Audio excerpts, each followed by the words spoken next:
Please rise for the pledge of allegiance. I pledge allegiance to the flag of the United States of America and to the republic for which it stands, one nation, under God, indivisible, with liberty and justice for all. That is a worthy discussion. At this time, we turn the meeting over to Mr. Lukey, who manages the beginning of the reorganization. Sure. I will seek nominations for the office of president. I nominate Lisa Berry. Chair Warwick nominates Lisa Berry. Do we have a second? Second. Second by Keith Folkman. Any other nominations? Any other nominations? Any other nominations? All in favor? Signify by saying aye. Aye. Opposed? All right, Lisa Berry is our president. Back to you. Thank you. It's an honor again, and I will continue to try to be more efficient and effective and keep us going. The school board will, I guess we continue with reorganization, then we would take nominations for vice president. I'll nominate Keith Volkman for vice president. Second. Are there any other nominations? Any other nominations? Any other nominations? Hearing none, all in favor say aye. Aye. Opposed? Motion carried.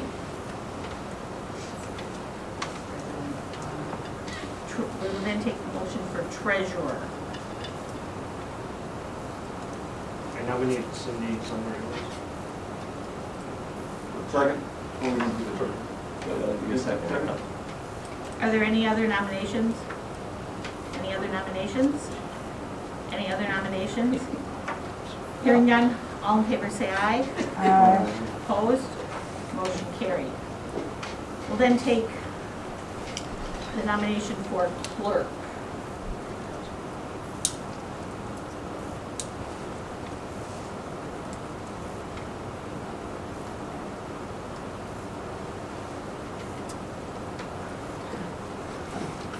We need a nomination. I know. I nominate Cindy Zellner. She's already treasurer. Oh, you treasurer? She just won the election of treasurer. I messed up, I thought. Okay. Do we want?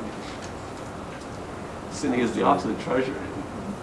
I think she's currently been elected the treasurer, but I don't know. I withdraw the. Okay. Are you satisfied being treasurer? Who, wasn't David, weren't you the treasurer? Yeah, I messed up, I thought. When he looked at me, big ol' hat, and he said your name, I'm like, all right. No, I said. Nominate Dave for clerk. No, The clerk is responsible for taking minutes when Mr. Volkman isn't here or during closed session and submitting those minutes. They're called on often to go into school to sign various documents. Jean Kugel is, at least for election time, is usually our I think we should appointed impeach Cindy clerk. right away. Can I, You can decline. You can Cindy. decline the position. I decline. Okay, decline Let's treasurer. just clean this up. Who's our Moving current forward. treasurer? David, It's yeah. Okay, then we'll, we're gonna go backward and take Cindy Zellner-Ellis declined the position of treasurer. So we look for a motion for treasurer. I nominate Dave Kaplansky for treasurer. I'll second that. Second. Are there any other nominations? Are there any other nominations? Any other nominations? You got all of them? Hearing none. All in favor say aye. Aye. Opposed? Motion carried. We will then take a motion for clerk. I nominate Cindy Hales. Second. Any other nominations? Can I decline again? No, you only get one token meeting. Yeah, you only get One one. mulligan or whatever they. Oh, Mulligan, there we go. well, she gets a Any mulligan other, still any, because are there any other nominations? Any other nominations? Hearing none, all in favor say aye. Aye. Opposed, motion carried. We then will take a motion for assistant clerk. Who would, Who's that now? Nominate Dick Weidman for the assistant clerk. Second. Nomination's closed. Is there a motion? Yes, he It did. is. Dave. Dave. Is that a motion to close nominations? Oh, no, Yes. I seconded it, then closed it. to cast a unanimous ballot? That's right. All in favor, say aye. Aye. Aye. Motion carried. Okay, there we go. Okay. We're all reorganized. Then, the school board will convene to executive session to consider the employment, promotion, compensation, or performance evaluation data of any public employee over which the governmental body has jurisdiction or exercises responsibility under Wisconsin statute 19.85, paren 1, paren C, to consider the title teacher and volunteer baseball coach. Are there any, no guests? So then we'll have a presentation by Officer Hilseback. And after he saw how we made his officer's appointment, he's not sure if he really wants to protect us. I think Kevin also. It'll be back here to get on Come on up, Mark, and talk to us. Come forward, and if you want to bring a chair, however you want to. Would anybody be opposed to me taking a mask off while I speak? No, I encourage you Go to. ahead. It's like breathing in the petri dish, so go ahead. All right, well, I was all set up back here. Probably officers are in the same category as ministers. They don't have to wear their mask when they preach. Okay, a couple things I'd like to talk about tonight. Just to brief the board on a active threat lockdown drill we did last March 30th. We did that. So I just want to brief you on the outcome of it. Overall, I think it went very well. Everything that happened, I kind of expected to happen. So I'm just going to read you. I kind of wrote some notes there so I can remember everything. Was successful. I would call it successful, even though there were some things that went wrong. Some of the admin staff checked the classrooms. What I heard from the admin staff is the students were quiet. You couldn't tell they were in there. The doors were locked. The lights were off. Last year we put some lockdown shades, I guess you call them, where you just pull a string and the shade covers the window of the door so the perpetrator can't see inside. Okay. So here are some of the lessons that I think we learned from that drill. Some of the classes like band, choir, the phy ed class, the weight room, the cafeteria, the announcement was not heard about the lockdown. The band and the choir room and the gymnasium, the speakers worked, but the noise level was so high that they couldn't hear the announcement. Cafeteria, I believe that the speaker is inoperative. Right. Okay, so that wasn't heard there. And in the weight room, in the cafeteria, the weight room, there is no speaker. So again, the announcement wasn't heard. Due to the fact the announcement wasn't heard in choir and band, that 5th grade class was released to go to their classroom. So they were walking the hallways when they should have been locked down. Obviously, if this was a true intruder, they would have been victims. So it's good that these are things that are good to learn from this drill. So I don't Well, consider they'd only that be a victims failure. if they're in the area where the shooter was. Correct. So I don't consider that a failure. I think this is something we can learn from. I did check on the students later. It was kind of, I'd say funny, but it was kind of cute, I guess. I went up to the room, the lights were out, all the kids were sitting in their desks, but the door was open. So they were quiet also. So they were parked right there. So some other things that we learned. Some of the teachers locked the doors, they dropped their lockdown shades, however they continued to teach. Now that's not what we should be doing, right? They should be closing the door.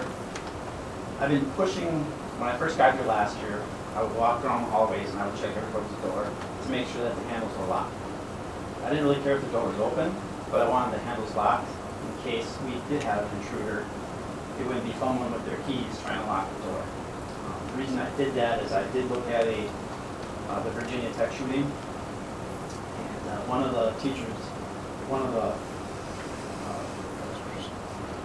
after action reports, stated that one of the teachers heard the gunshots down the hallway.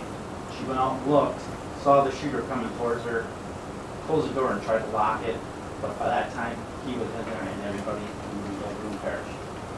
So I think it's a good idea to keep your handle locked, because all you do is close that door then, Now, you can try to lock that door under the stress of gunshots, or even, it doesn't even have to be a gun, it could be just an intruder in the hallway, screaming, you know. So I think it's gonna be difficult to try to lock that door. This is just a step, close the door and you're done. The teachers have all been pretty good with that, I yes. assume they lock from the outside. I'm sorry? I assume they lock from the outside, obviously, the. Yes, it's a key lock, both key, I think the inside's a key also. And our doors, you should know, some swing out into the hallway and others swing into the classroom. So, yeah, if you're fumbling with the lock, you may be out in the hallway doing that because you can't do it from inside your classroom because of the way your door Yeah, swings. the keyhole is outside of this. Right, yeah. Kyle, in the new edition, is it same way where we have some that swing one way and some that swing the other? They'll all swing the same way, but I think we'll still have a mixed bag because of the 65 section of the building. How So- can you have it swing out? You need code. What? How can you have doors swing in the hallways that need code? Because that's not meeting code. Well, You can't swing into the hallway. sure, because like this one swings out, and it goes up against the wall here, and there's an insert, so you got your space for the door, you know? I'm talking about public hallways. How can you- Yeah, you'll have it. If you go look, because sometimes the door is recessed in, so it doesn't go into the hallway area, it's in the little. This one swings out, Go right? ahead. But it's recessed in, that's. Yeah, so it's the way and you're up to the codes of the time the building was built, so I you're think 60, I think the doors on this hall would all swing in. all swing, but second floor, The second floor swings in too. They'll swing upstairs yeah. also. So getting back to this, teachers are still teaching, obviously we want in an active situation, doors are locked. I call it the safety zone of the room. So what that is, it's a safety corner where they put the kids in the corner. So if somebody does try to assault somebody through the door, they're gonna be off to the side and they're not gonna be hurt. So that was, I kind of expected that to happen too, but it's something that we need to work on to get the teachers to get the students into the corner. All the shades were lowered. So the day of the drill, we did have some substitute teachers, and I personally witnessed a couple of them. They closed the door, but the shades were up in the windows, and they were at the tables teaching the kids. So and that's substitutes, I would expect that also. The cafeteria itself sometimes is used as a classroom. I'm assuming that will be in the future also. It shouldn't be as much, Okay. So one thing we learned from that but drill. there'll still be kids in there multiple times a day. Right. So one thing we learned from that drill is that the one door does not, you cannot lock it without a key. There's a toggle on the back to throw the deadbolt, but that does not work. Me and Ms. Wicky looked at it, and that's something I think we'll probably address. That'll be a summer project. Okay. That was pretty much a nutshell everything I saw. Like I said, I think to me it was a success. I kind of expected some of that stuff to happen. I went down to the elementary gym. I checked Ms. Kiesner had her class in there. I would have expected here, I don't know, I remember what grade they were. It must have been second or third period. So I would have expected to hear maybe some giggling or whatever. They were very quiet, very quiet. So, but that was good. They go to the storage room, they're not in the gym, they're in the storage room locked in. Right. And she even moved a piece of equipment from the door as she closed it, so it didn't look like anybody was there. So some of the suggested improvements for the future that I haven't talked to Mr. Vicky about this yet, but these are some things that I was thinking about. So in the classrooms with the high noise level, like the band, choir, even the gymnasiums, I think we should incorporate some type of a visual signal to let the teachers know that there's a announcement, whether it's just a daily announcement, or if there's a lockdown, or anything else that they need to know. I think a good practice, maybe, I don't know if this is possible, is to have two different color-coded lights, one for a white light if it's just a regular announcement, maybe red light if it's a situation, emergency situation where they need to really pay attention. I I don't know if that's possible, maybe it is. It's something we could try looking into later. Yeah, I don't, with our current PA system, it wouldn't be possible, it's either on or off. Yeah. We get a new PA system. Yeah, but with that feature, I still don't think you'll be able to do all of it. Do we have Wi-Fi in all those areas? Of course. Now, a little, you can get some Wi-Fi lights that would, just that would be too, you'd have to do a PA and then hit a, Mhm. maybe, I think so, I'm not for sure, but. We'll look into it. I like that idea, though. Now, one thing we had talked about last year, I don't know if you remember, getting a marquee up by the speaker maybe. That we Mhm. could, the problem with that is if it's an emergency, you gotta take that in, right? So that's gonna take time, and that's really kind of not what we want. So, this is just a suggestion, something we can look into. Maybe it's possible, maybe it's not, I don't know. Mayor, did you say the issue with the band room was there were no speakers in the band room? This, yes, the PA worked, but they were playing band instruments and the choir But was there singing. are speakers in there. There's speakers there, Yes. but there's 20 kids playing instruments, and so you don't hear the announcement come on. Right, and I did talk to the teachers after that, and that's what they had said, we didn't hear it. So, again, I think that's a success, because now we know, right? So I think were to happen, we have a handle on it. Are there rooms that the PA does not work? Like, because I know like middle school doesn't The get a cafeteria does not work very well, I mean, the kitchen, not so much the cafeteria. I know one of the second grade classrooms, it doesn't work. Second grade doesn't work, but that's in the 1924 section. So that's coming down. I haven't heard from any middle school This teachers is, about the Holland, system. But they do get, they hear the, Morning those kind of announcements. announcements. Oh, yeah, morning announcements, the same system that we make the call on, yeah. Ms. Holland says, we does not have a speaker, and it broke this year. So I think we're- Yeah, we're- we got a list now. Okay. Mhm. I was just curious how they do this thing. Yeah. Obviously install speakers in rooms that don't have them, such as the weight room.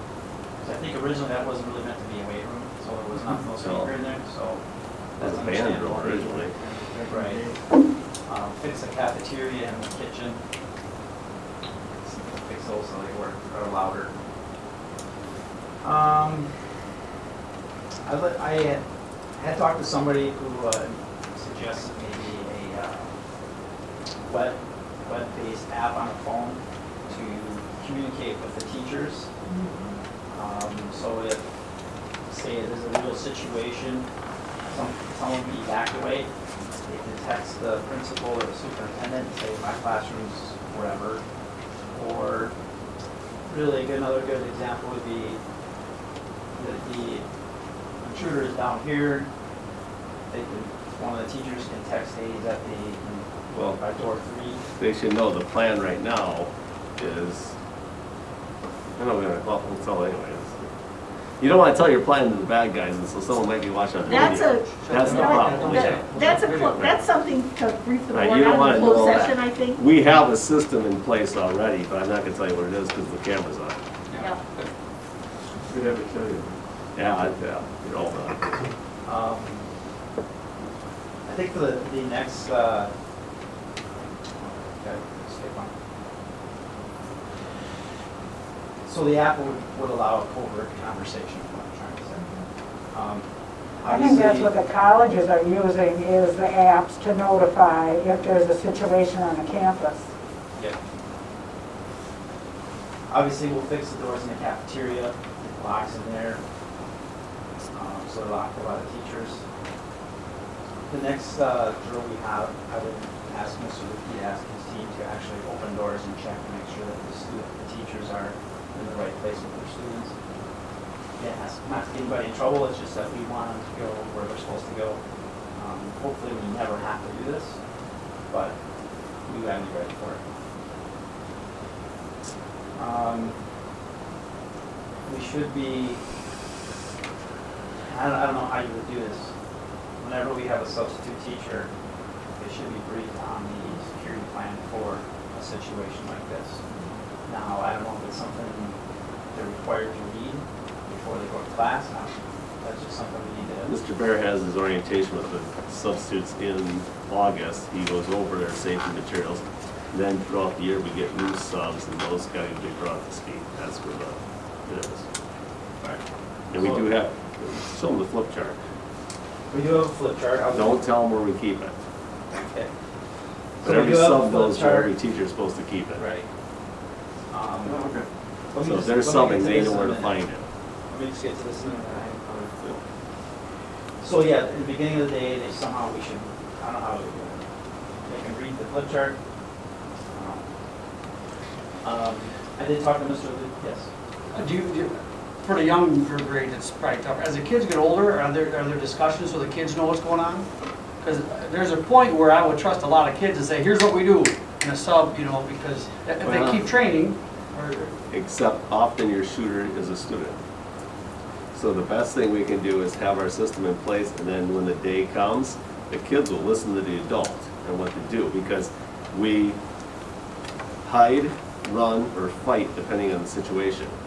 If you can get out of here, you get out of here, and our teachers know where they're supposed to go. We can't tell you to do that, though, if your wing of the building has got the action, you know? Right. And if you're on third floor, so there's a whole decision tree. I mean, okay, got it. well, There's a because whole if you're on decision third tree. floor, which It's not stairwell just you- shut the door. Because if They'll you're shut gonna the door no. and drop the shades, call it a day, I got it. if you can, Makes sense. if you're outside the building at recess, don't come in to hide, right? We got a place we're running to. The teachers know it, but we don't want to tell the kids, because we don't want them to set up someplace else to be picking off 100 kids that are coming the other direction. And you have to remember, like in Columbine, and when Burlington, Wisconsin caught those individuals, there was multiple students involved, and so if you tell your students, oh, this is what we're gonna do, now you just told probably the bad guy the plan, so you can't do that. On a bad situation, like say we did a tornado drill. Yeah. Kids came down, okay, whatever, we got them all where they need to be. If it was a real tornado, our kids, our teachers, they could tell by the tone of the voice of the teachers that this one's real, you gotta top step, let's go, and they're gonna move a lot different when it's an emergency situation. February 22nd in 2018, when we did have our lockdown, those kids were rock step right with our staff because they had to go because they knew it was serious. So there will be that stuff, but we can't tell the kids all of our plans because you just told the 3 kids that are gonna shoot up the school what you're gonna do, and then they're gonna say, well, if they're gonna do that, then we're gonna do X, Y, and Z, so, Very good. yeah. So there's 2 trains of thought on the run. Some are teaching it not to run because you have the chance of running into a bad guy and then casualties. Others are, yes, run. My thinking is, if you know for sure where this person is at, where these people are at, and you're close to getting out, definitely get out. But it's gonna be a judgment call by the person in charge. Because the teacher's gonna know, okay, I got these little kindergartners, are they gonna be able to run? So, I don't know if we can just say, run. I think it's gonna have to be a decision by that instructor. I think it's good that you're doing all of this now because the National School Board Association did send out an alert that they're wanting schools to be more aware of potential situations, given all that's going on with our society right now, with our mental health issues and so on. So I think any of this is really important. I would also like to see us maybe doing more drills than once a year. But, yeah, I know time is scarce in school, so that's something I'm sort of. Would you be wanting to do one right in the fall after everybody's in their new space? We will have to organize our new routes and such for fire and tornado in the new building, and active shooter as well, because the layout is gonna be different, absolutely, yeah. And as I said, at some point you need to go through the whole new building and look at where our shortcomings are and where we need to do. And you're gonna have a whole new plan once that building. The old one is history. Also, this is such an important issue, you know. And you always say, well, it's never gonna happen here, but we don't know that anymore. There was a time when it probably would never happen here. Or we wouldn't have you here, right? I don't like it, and I feel, I don't know how else to do it, but you can have all summer to think about this. Relying upon the central office to communicate, you know, hit the button, because the central office is going to be right by here. It's going to be very close where if I was in a plan, it's not, I'd come in and blow away the central office, but as right by the front door. And nobody can communicate anything. I think you've got to look at other backup methods of communicating. And I also think you shouldn't rely on the regular bell though, you know, to do for recess or for fire drill. No, we don't. I think you should have a special horn just for this. Well, we did do our tornado drill today, and I thought that was pretty unique, but I don't know if we can incorporate that. Tornado's a different one. Right. The lockdown is an announcement, and it comes from So multiple what happens if different. the announcer gets, There's multiple people that are. they don't know what's going on yet? No, well, yeah, you're never gonna know until you hear the shots, but there's multiple people that are authorized to make that announcement, Oh, and we are in also- multiple locations. And I also want you guys to think it's more than just a shooter. Yeah. There's other attacks, so I want to kind of get away from everybody just throwing in on that action, because that could be a downfall on our side. But I think that, in my mind, right, the most important thing has to be done right now is that the officer has to become really acquainted with the new building, how everybody's gonna flow in there, and begin during the summertime, or begin redeveloping the whole plan. It's kind of like a fire drill. Well- The old fire drill isn't gonna work in the new building. Well, it's good you bring that up, because that was my next bullet point. When I talked to Mr. Lukey, we are going to try to implement a new, it's called a standard response protocol. Developed by I Love You Guys Foundation. I don't know if you guys are familiar with that. Sorry. Well, and the county has been working on this, I love you guys, for a while. That's the reunification. Yeah. This is something. It's the same, well, it's all part of the I Love You Guys Foundation. It is all part of yes. Right. And we would get to that, Jason Albertson was working on it, and then when COVID hit, we stopped doing that because we had our, what were they called when we went over to the county building? Aaron, you went a couple times, I went a couple times, Rockland, Adam, Melissa, did you ever go? I did, I went to 2 of them. Yeah, We did simulations. There were simulations that we did, and we were doing those every other Wednesday night, with different people. That stopped when COVID hit, but. So, guys, borrow that right now. Yes, yes, please. Right, in the new building, you have a sample plan where you can walk all the exterior doors with one, for that? The exterior doors, all the exterior doors lock, just like the current building. Our problem is when staff, students put something in the door to block it open. That's our biggest problem. So my plan is once the school gets started, I will go around and I'm gonna do like I did last year, when I first got here. When I walked around, I made notes of things I thought were a security issue, and I brought it to Mr. Lukey's attention. And him and I talked about it, and we worked on the things we could, and whatever, prioritized it, right? We worked on things that were higher priority. So that's what my plan is going into the new school. I would really recommend that before the end of the school year, that you go and look at some stuff while there are people here with hammers and chisels that can make corrections, as opposed to running into this.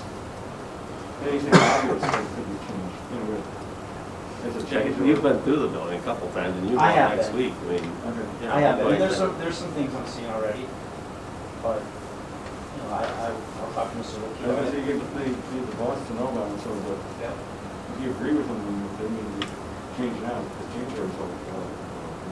Because this is just, this really scares them. Okay, so my intention is to probably, I'm gonna try to implement this SRP, Standard Response Protocol, which is already in place in Gibraltar and Southern Door. It's good to get us all on the same system. So if we do have an incident, they can come, deputies off the road can come here and they're gonna know the terminology that we're talking about. It's similar to our flip chart. It just changes a few of the words. And this actually really spells it out better how to respond to things. So there's 5 actions. It's the whole. That would be like a canine search, right? You want to hold your kids in your classroom so they can do their search. Another instance for that would be if we have a medical issue, a student is down in the hallway, we don't want classes to get out. The next would be secure. That was called lockout. They just changed it to secure. Lockout would be used if there is a threat outside of the school, obviously anybody outside would come in, they would lock all the exterior doors, and nobody would be allowed in or out. The lockdown is locks, lights, and out of sight. What we're doing today. Evacuate would be like fire drill, something along those lines. And of course, shelter would be like we did today, right? There's a lot that goes into this. I want to go through it and get with Mr. Licky and the rest of the administrative team, and then we can make some decisions on that. Mr. Licky did ask that we keep the flip chart, so I think we can work with I Love You Guys Foundation, and we can maybe make something that resembles this. I'm hoping that's what they do. Any questions on any of that, on the lockdown? Let me ask you, how are you notified Of a drill or a real thing? on a real thing? I'm probably gonna be notified by the sound. The sound of, If it's gunshots, it'll be gunshots. Otherwise, whoever throws, What Dick wants to know is if you're on, say you're, I don't know, down by 4K next year and it happens that. okay, so I do down carry a here. two-way radio that Mr. Licky has, Mr. Hilton, Mr. Bear has. Well, we got more than that. Right.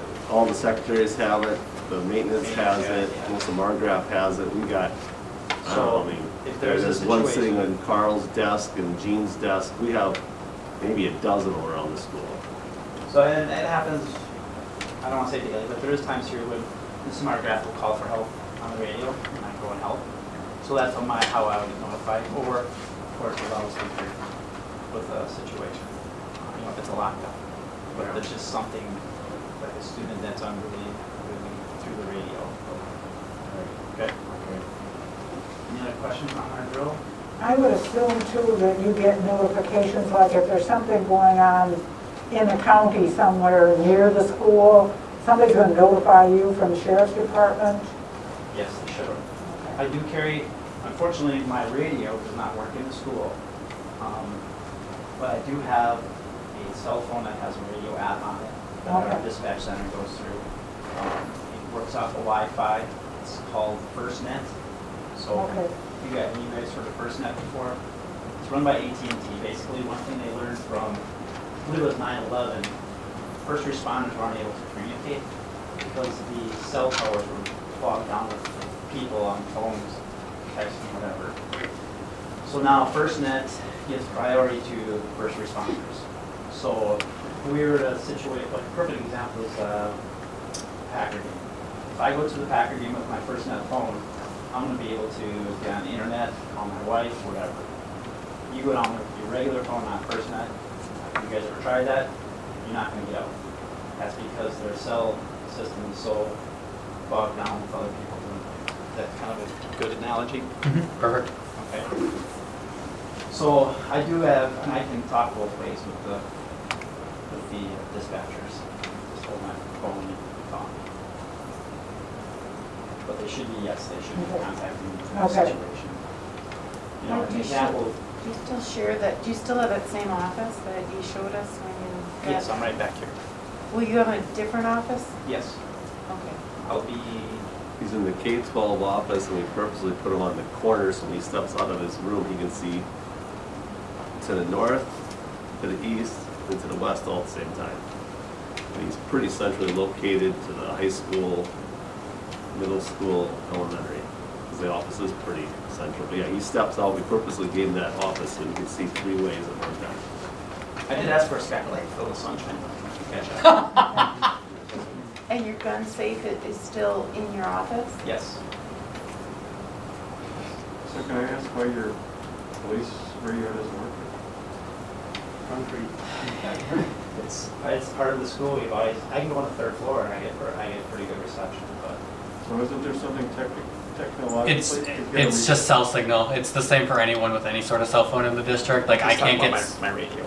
Well, yeah, but it's similar. Okay, It's okay. similar You can't put broad. like repeaters throughout the building for it to work? Not for cell or radio. Not for something that specific. Well, for a cost, I think there are repeaters, but we just, I don't know how much. Yeah. I understand that I think think Now, you can do it. that gets me nervous because now we know that his phone doesn't, his main thing of communication does not work. No, his main thing's the radio. Well, his radio, he can't communicate, so it doesn't. No, the radio Radio works. does. The radio goes. To where? No, he's talking the sector, two-way radio, the To school the, to radio. the sheriff's right there. department. Yeah. So you're telling me the one on your chest now, you can't talk to him? No. So now, since you have, so, I'm just, so since now you've reported that to those people who can make a decision to try to correct it, and if anything were to happen, the first thing the reporters will say, well, why didn't you call into the, well, my phone doesn't work, my two-way radio doesn't work. And they'll say, what, did anybody know? Well, yeah, I talked to the board one night about that, and they knew about it, but I'm just saying, that's so elementary in this day and age, there's gotta be some electronic way that he has one thing of communication to worry about, doesn't have to worry if he's on the third floor or in the basement, that he can pick up and talk to the people that have all the reinforcements. So Mark, talk to the sheriff's department and see what it takes to, so you can call out any building. I'm just talking to myself, do you, the rest of you agree with that? But Well, doesn't he, there's I mean, two you ways. You have, could- communicate with this, I mean, the sheriff's, I mean, like Saul or another, I mean, On my cell phone, I can call him, yes, or I can. Yeah, but you know, talk here he is, to talk. dun, dun, dun, dun. I'm thinking, in a time of emergency, what's the best way for him to be able to pick up one item, push a button, and it's there, and there's somebody on the other line saying, what do you need, officer? but in the same respect, I'm assuming someone's calling 911, right? We can't assume that. Well, so two things, right? So one, we can look into the cost for putting repeaters all over this building, which may be an interesting number, right? Right. Number two is what they're doing is, we have a risk mitigation, a layering effect, which you drill up, and I fully agree with his point, once a year ain't enough, folks. I agree We with gotta that get too. drilling on this on a regular basis, so it's second nature. You do it once a year, why even do it, honestly? So I'm just, my background, right, but repetition. So in that drilling, so to your point about the risk, when you're drilling that and we have multiple avenues captured in the plan, so today, sitting here today, if nothing changed, there's multiple avenues of getting communication outside this building, right? I don't disagree with you. We can look into it and see what it costs, but, these are all brick buildings, so you might have to have a repeater on every corner, and all of a sudden now, we'll see what the cost is, I guess, Well, I agree with you, Jerry. I think that is important. And when I worked with the police department in Green Bay, we made sure that we did address that issue to the best possible way. And I will also bring it to my administration. Yeah. See if there's anything Is- they can help with. I mean, what do other schools, I mean, what, Yeah, Gibraltar, is that the can problem Heather at communicate Gibraltar, with? Sturgeon Bay, Southern Like, does her Door? radio Southern work? Door can communicate with the police radio. Gibraltar? Because they're a one-story building, probably. I believe Gibraltar does. I think they do, I'm not positive on that, but I think they, I mean, she can, sorry, I think she can. Yeah, I think it's worth looking into.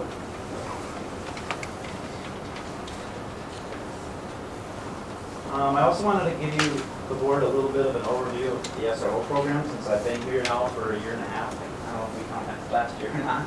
But, so I just want to kind of go over some stuff. Last year, we implemented this called the Core Matters Project. It kind of took the place of the DARE program.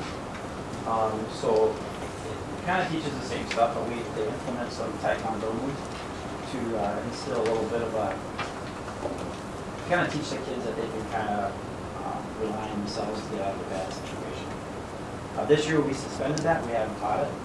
Last year we taught it to the 4th grade. This year, or this coming year, kids can do it then. We, us SROs got together and talked about 4th graders picking the stuff up and coming back to school this year. But now 5th graders, I can see a total maturity level change now. So we kind of thought we would teach the 5th graders instead of the 4th graders. I did talk to Mr. Whitkey about it, and the sheriff's on board with it. So next year we'll be teaching 5th instead of 4th graders. This year though, I have been working with the 6th graders with their transition skills.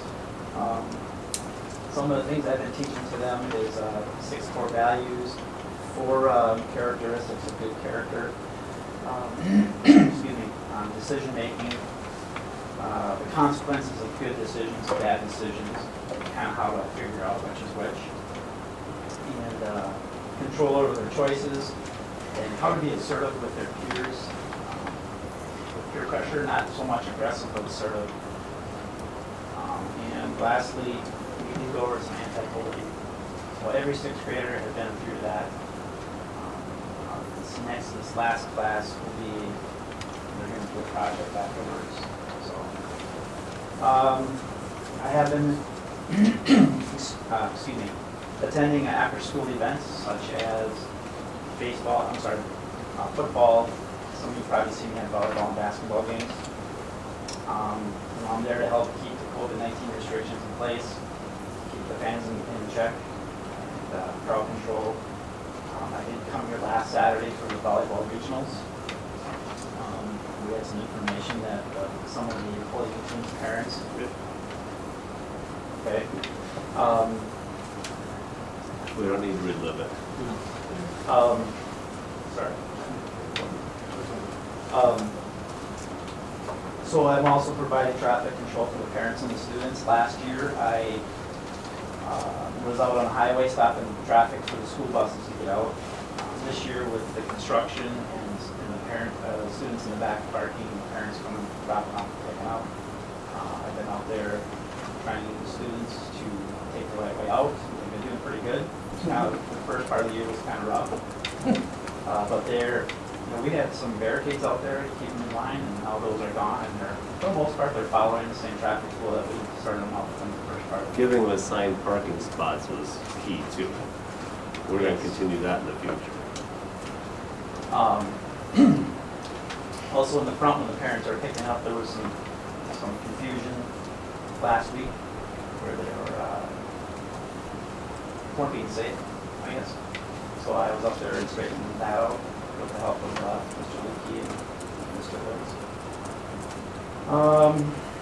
Let's see what else. So this year, the county has started a new program called Bridgeways. Is it Bridgeways? What is it called, Bridgeways. Bridgeways. So it's a youth immersion program they started. So in a nutshell, what it is, if I have a student is brought to my attention that has committed a misdemeanor style violation, I offer them and the parents the choice of this Bridgeways program, the youth immersion program or a citation.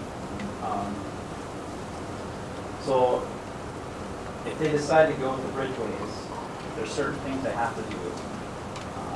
There's like counseling and there's some other stuff they have to do. It's a voluntary program. At any time they don't do what they're supposed to do, at that point, I would forward the citation on to the DA's office. So what this does is, and this is something I really believe in, it keeps the kids out of what they call it, the criminal justice pipeline. We don't want that. Certainly I don't want that. If that was part of it, I would be. I think it's a great program. I diverted 4 students from vaping to disorderly conduct to unlawful use of the telephone or computer cyberbullying. I've got great reviews from the coordinator, Liz Union. She works closely with me and the other schools. She does a great job. I think it's a great program. I have not had to forward any charges on any of the students that I've recruited thus far. So, we also revamped the truancy through human services. It used to be all the schools had different forms they'd fill out. We are out trying to get centralized and using one form, which we all are now, including Sturgeon Bay. It's going good, I guess. I have done, I think I did 3 referrals through human services this year, and last year I actually did citations, misdemeanor citations. This seems to be doing fine, the human services. There are some wrinkles to work out. There's some communication things that we have to work on, but I think it's going pretty good.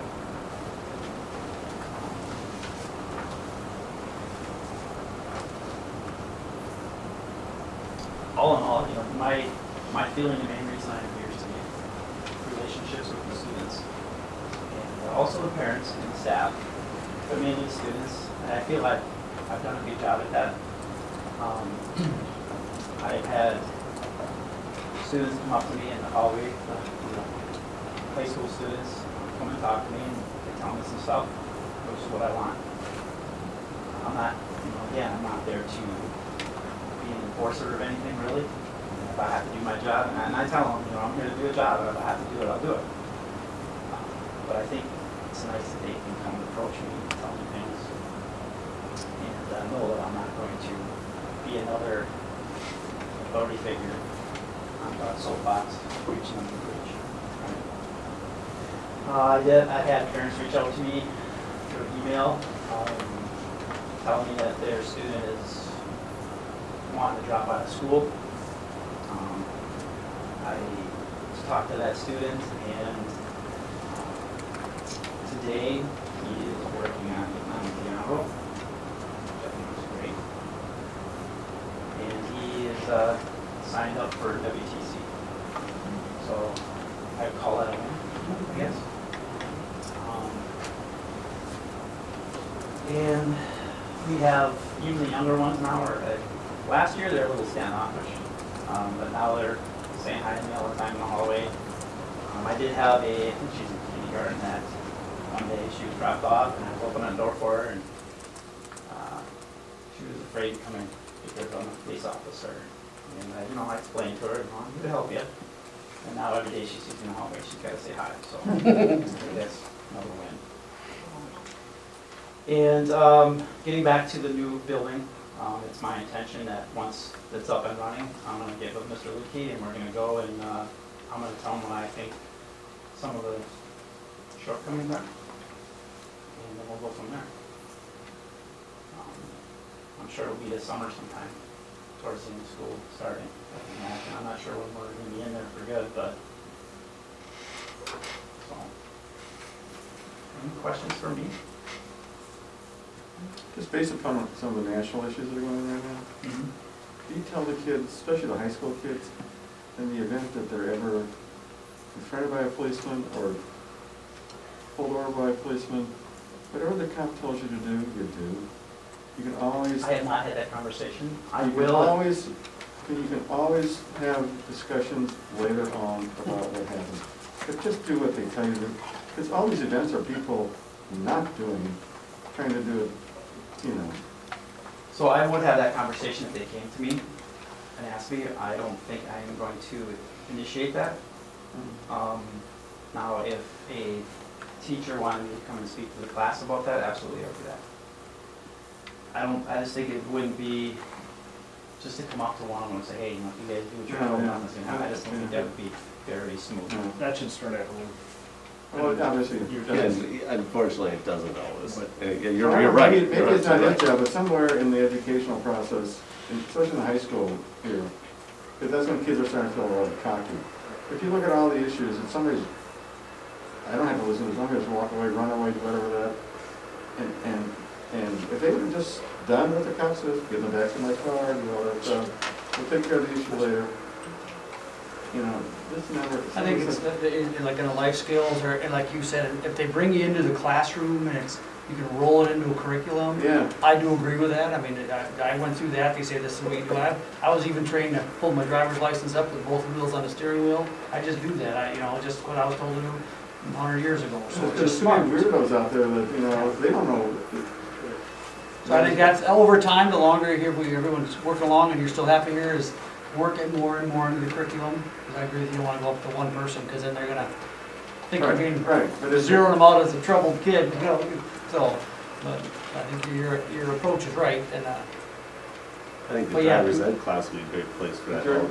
Although we don't have driver's ed, we do with Mr. Russell having it here, but that would teach you about how to appropriately act at a traffic stop. Last year I did do a presentation for Mr. Russell, and that was one of the things we did.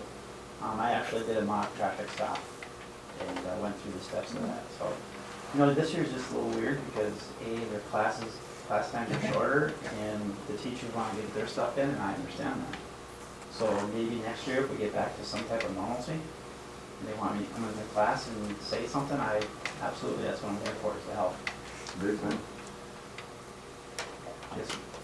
I told you I was gonna have a few questions for you. Do I need my pen and paper to write this down? No, actually, there. One question She's is got an S on There's an essay written there, I don't know what that's No, about. you answered a lot of them already. This is more about, the research and statistics are telling us that the shooters that are within the school or the troubled students, the research is showing us that the teachers knew these kids. You know who the troubled students are, and I'm wondering, Mark, if you can talk about, and Michelle, so if you could chime in too about STRIDE and how are we marrying our mental health services with the SROs? Well, for the students where, there's, where they actively have made a threat, the SRO is brought in right away, and all those resources are given to the families. A lot of times, too, those resources, are in place because we do know our students, and we do know the students who would benefit from mental health counseling. So you're absolutely right that we know the students, and we're lucky enough at Sevastopol to be able to have those conversations with families and the students to see if STRIDE services is something that the student can benefit from. We're also strongly suggest the services.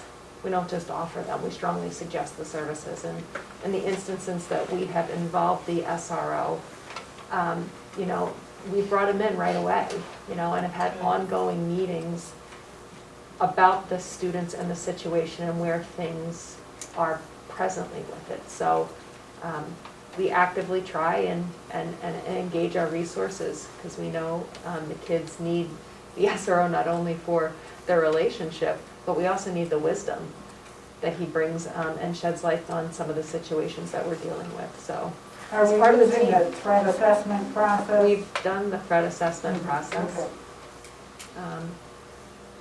this year, and I've done 2 of them. we've done 2 of them. And Mrs. McGrath is also very good at keeping me informed of what's going on.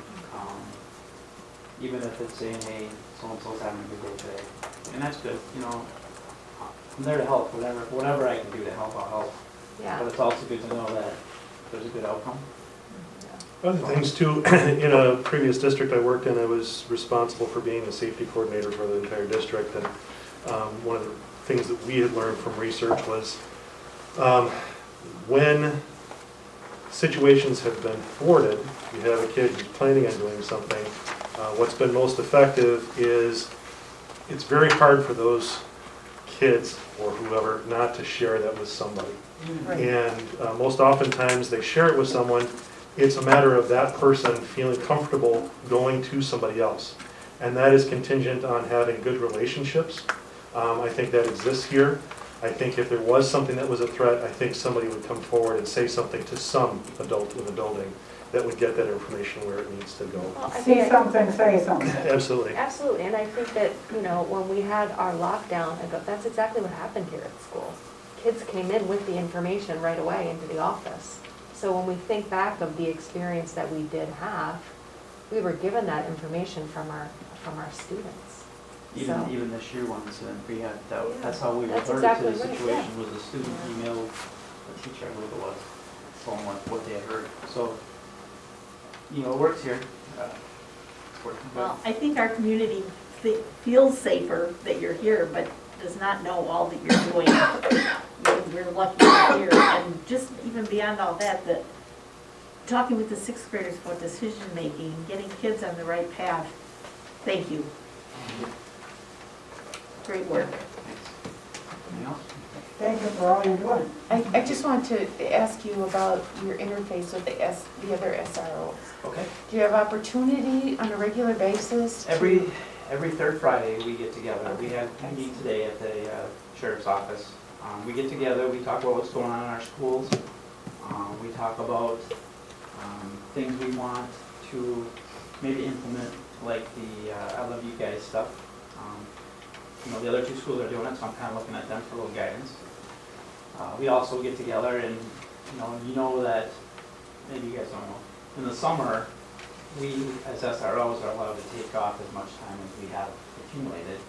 But also that's the time for us to go to the trainings that we want to go to or we get to go to. Because we are we only get to take off minimum days throughout the school year, which, you know, that's the way it should be anyway, I think.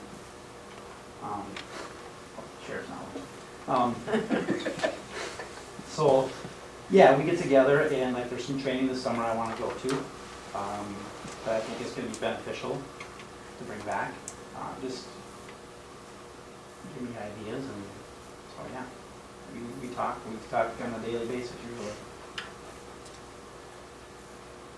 Well, like Lisa said, we're privileged to have you. Thank you for your service. I'm happy to be here. I think this is a great school, to be honest with you. I think the kids are all great. I have teachers that have been welcoming since I've been here, and the parents, I haven't had any problem with the parents. You know, some of them, you know, their kids get in trouble and they don't like it, but I think as a parent I would be that way too. Maybe it's not at me, maybe it's at the child that's not acting the way they're supposed to, but everybody's been good to me and I appreciate that. And even the board and Mr. Lipke and Mr. Hills and Mr. Bear welcomed me as soon as I came through the door, and that makes it easier for me. So thank you guys. Good, thank you. Very good. Any other questions for me? Good. I get out of the spotlight now. Yeah, well done. Thank you. Thank you, Mark. We'll move to consent agenda. I'll ask you to take a moment to look at the minutes that Carl passed out from the March 21st, 2021 meeting. They're a little bit different than the ones he sent out. We have no sample of the minutes. That was my fault problem. So just take a look at those. I'll take a minute to look at those. See if you see any glaring gaps.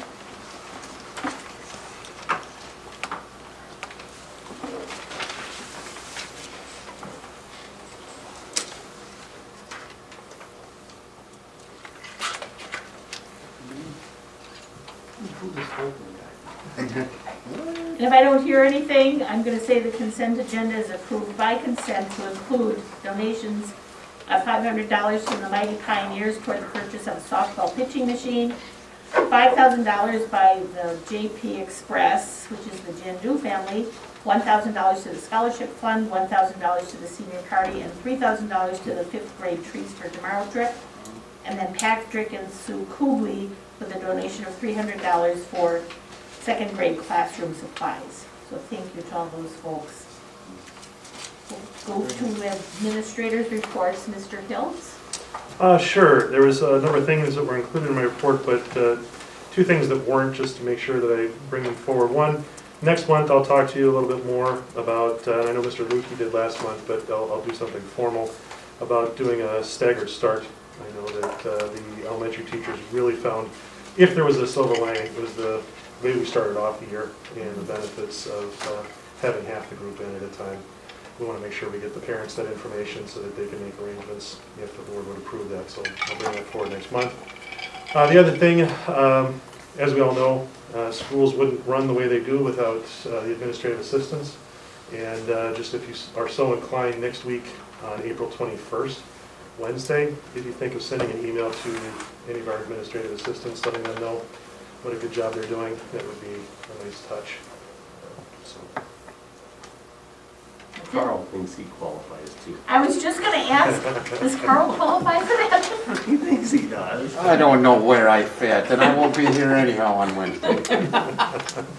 Any questions for Mr. Hills? If not, Ms. Margraf?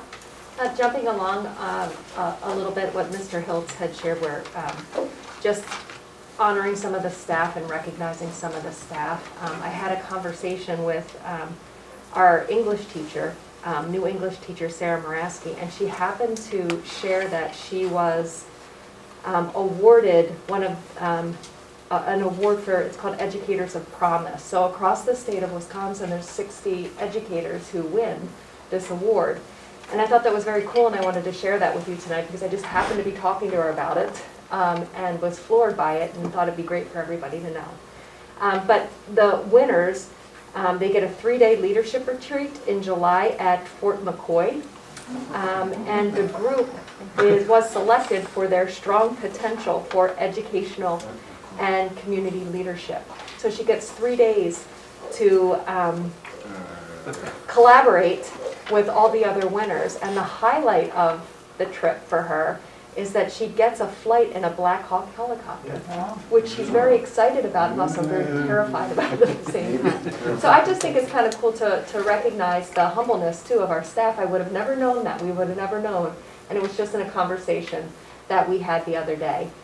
And that led me also just to recognize and just say what a wonderful day today was for our preschool screening. And just wanted to acknowledge the hard work of particularly Kim Lama, who organizes and facilitates that day, and her team, our speech and language pathologist Danielle Hansen, our OT Kelly Rankin, and Tammy Desatel. It was just a really calm, really cool day to meet our new families, and it was relaxed, and the team reported that they just met some really great kids today, so I thought I would like to share that as well, in addition to my report. Mr. Lutke, Mrs. Margraf, and Stephen, maybe you could work on getting a Facebook post about the Teachers Award Yeah. and a press release. It's a piece of good news It's that, great, isn't it? that needs to get out to our community. I think so. I just want to recognize you, Melissa, and also you, Kyle. I happened to hear WDOR last week when you guys were on, and you guys really represented the school nice. I mean, I really like it that the I- administrators are on I this do year. too. I just happened, I listened to the Brewer game the day before, and I had it on WDOR. I normally You're on WDOR, huh?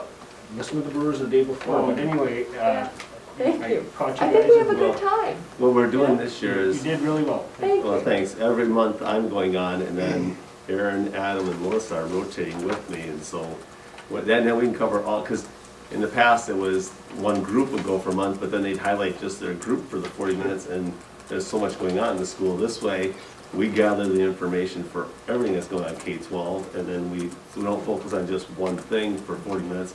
We try and hit everything, and time moves Goes fast. Yeah. Goes really fast. Yeah.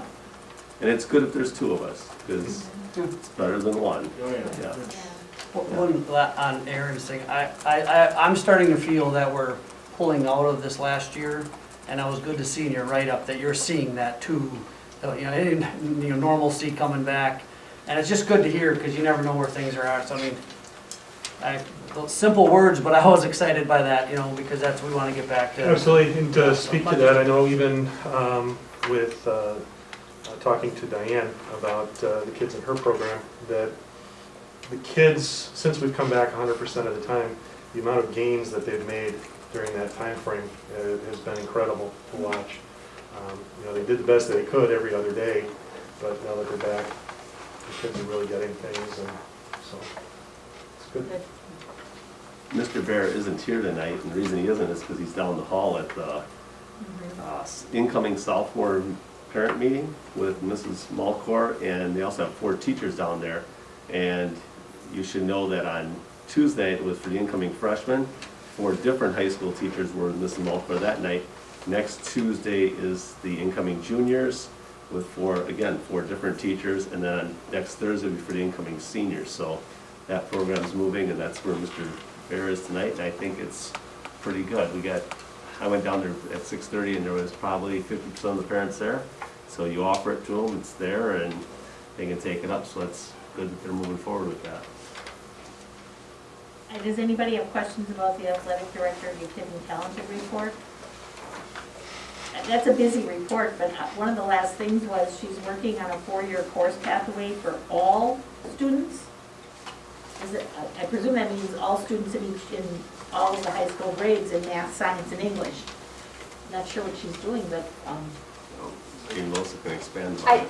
I want to say that it is for all students, so all students will have access to it, for sure. Great. So it's, great. Mr. Lutke. I just have a question back on, Yep. so, this, and again, note my age, so. I mean, when I was in school, even in the early 60s, the biggest problem was gum. So, gum in class is the #1 problem in the United States in school. Wait, is there any under this table? thank you. It's from 1965. That's right. Right. That's right. What was that licorice gum backgammon? Was that the name of it, or what was that? You got me back 2 weeks. Do we not, this is just a thing of mine, do we not require any history classes? There is history required, yeah, I don't see it on this. they are required, is it 3 or 3.5 credits for graduation Three. for history? Right, I don't see history. yeah, it's, It says No, social studies, that's history? Social studies is history, and world history is one course, United States history. Well, I can't name all the courses in that department, but Okay, so social history. studies is history. Right. Yeah, you typically, as a freshman, you take world history, and then US history must be sophomore year. I don't have the sequence in my head. We teach history still. yes.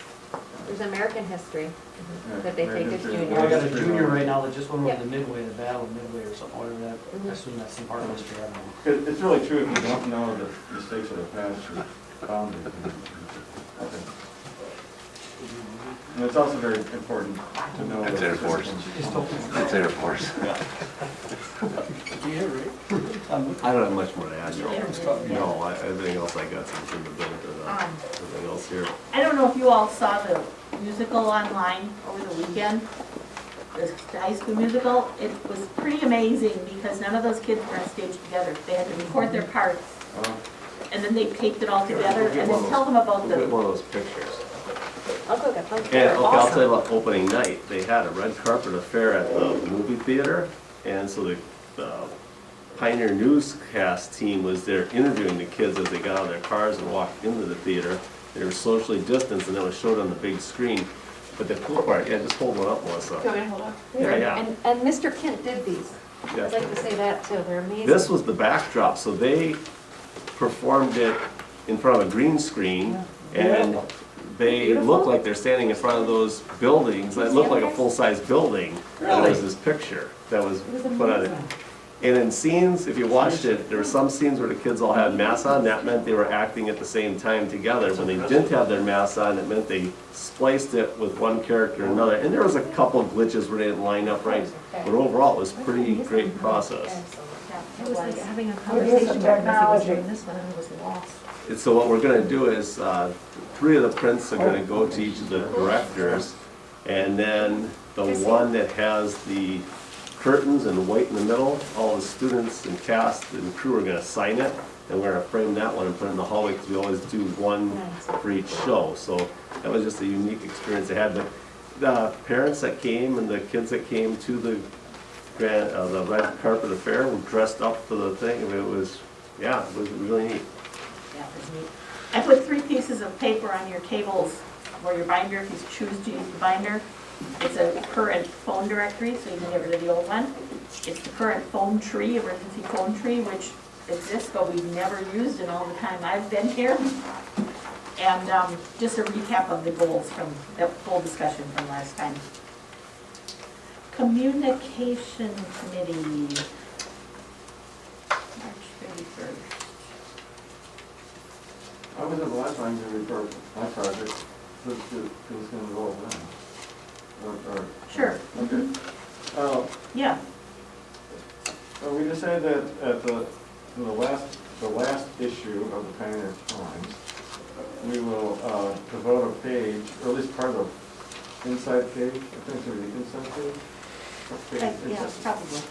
And it's just gonna be a letter from the board addressed, so the public can read this, to all the staff of this institution, recognizing that this is the most strange, difficult year, and whether they be in the housekeeping department, or the kitchen, or in the classroom, or driving the bus, or the security, or policeman, or an office. They all performed admirably and made this a very successful year, and we are very, very proud of all the extra work, time, and effort that they put in to this year, in light of the most difficult times. And then we will probably put the board of directors and list all of our names, if that's okay. Jerry's taking the lead on putting I that haven't had together. that ready by the time, so I'll never recommend anything. Yeah. again. That's good though. The It's other- called delegation. The other thing I threw out on the table, and it was well received, and that's not till the first issue in the new school year, or at that time, and I think at that time, this doesn't involve the Pioneer, but I think we should buy at least a half a page, I don't know how much it is, of the the Pulse.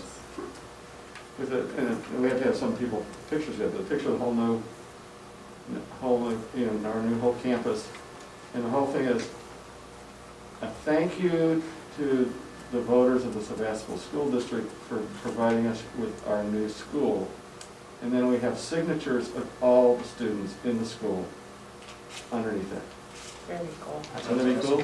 very cool. Now, one of the teachers said we're gonna have to review with them how to do cursive since it's fallen on hard times. We all came to the conclusion that was probably pretty positive. They're gonna have to relearn cursive. To have all the kids sign. We probably should do it by grade, so grandma can find, you know, her third grade grandkid in that list.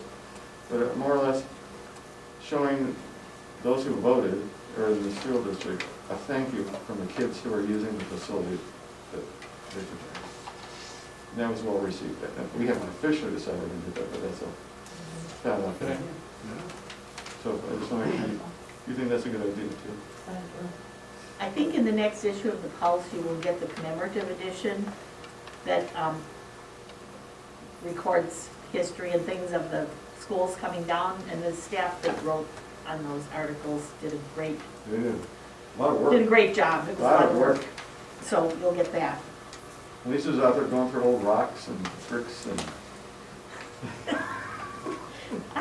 I'm just sentimental. I'm impressed with that the committee from the staff point of view. They were really energetic and had a lot of great ideas and they worked really well together. The Property Buildings and Grounds Committee met a few times, so Mr. Cack, Mr. Weidman, would you like to update us where we are? Yeah, I think what we really did was firm up the phase one part of the athletic facilities, and that we approved at our last meeting.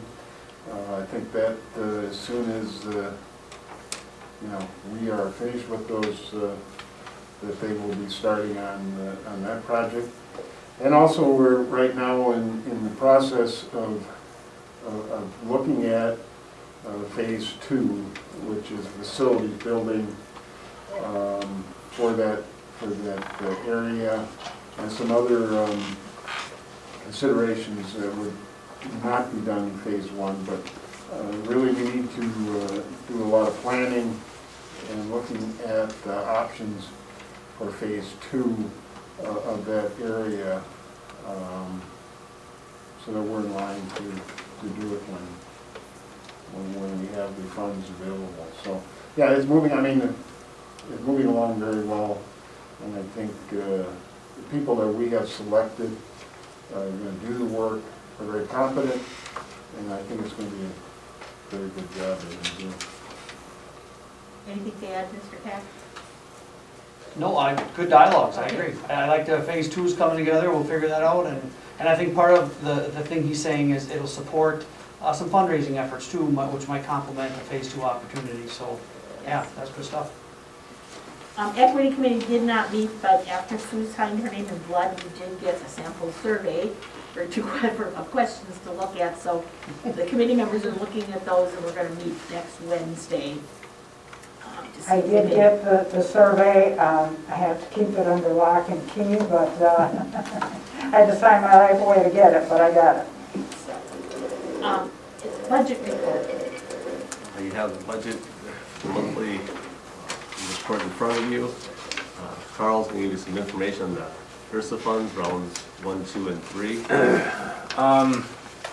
So I was in a webinar this week about ESSER money from round 2 and 3. ESSER 1 has already been, basically, we got our money, did our claim, that's completely taken care of. For ESSER 2 funds, right now they have opened the first part of it for us to put in a budget in WISE grants. So I started that, and what WISE grants is where I go in, you have to put in a budget, has to get approved by DPI, spend your funds, and you go in and you make a claim, and then they reimburse you. So I've started that process. They opened that today. To So I'm starting to put in the budget, the money in there for that to get approved and then do the claims. We've pretty much already spent the money of everything that we've spent so far for COVID reasons. So the first part of that, we are authorized $198,876. The second part of that is what we will get. 174 school districts in the state are eligible for additional money if they do not hit the at least $395 per student through Title I funds or title funds, or $100,000 total. We do not hit the $395, so we are eligible, and those funds will be determined by how many student hours we have in person. And their determination on that, in-person instructional hours are defined as hours in which pupils are together in the same physical location, being taught by a licensed teacher who is in the same location. Hours of virtual or other remote instruction may not be counted under any circumstance. One that hits us on that is hybrid models with virtual days, only in-person days may be counted. So we have to go back through, and I've already discussed this with Amy and the school nurse, is how we're gonna figure out how many kids we had in school, how many hours, and put all that together. We'll be able to send ours in before most districts as we're getting out earlier, but they're looking at that, wanting that information by the beginning of July.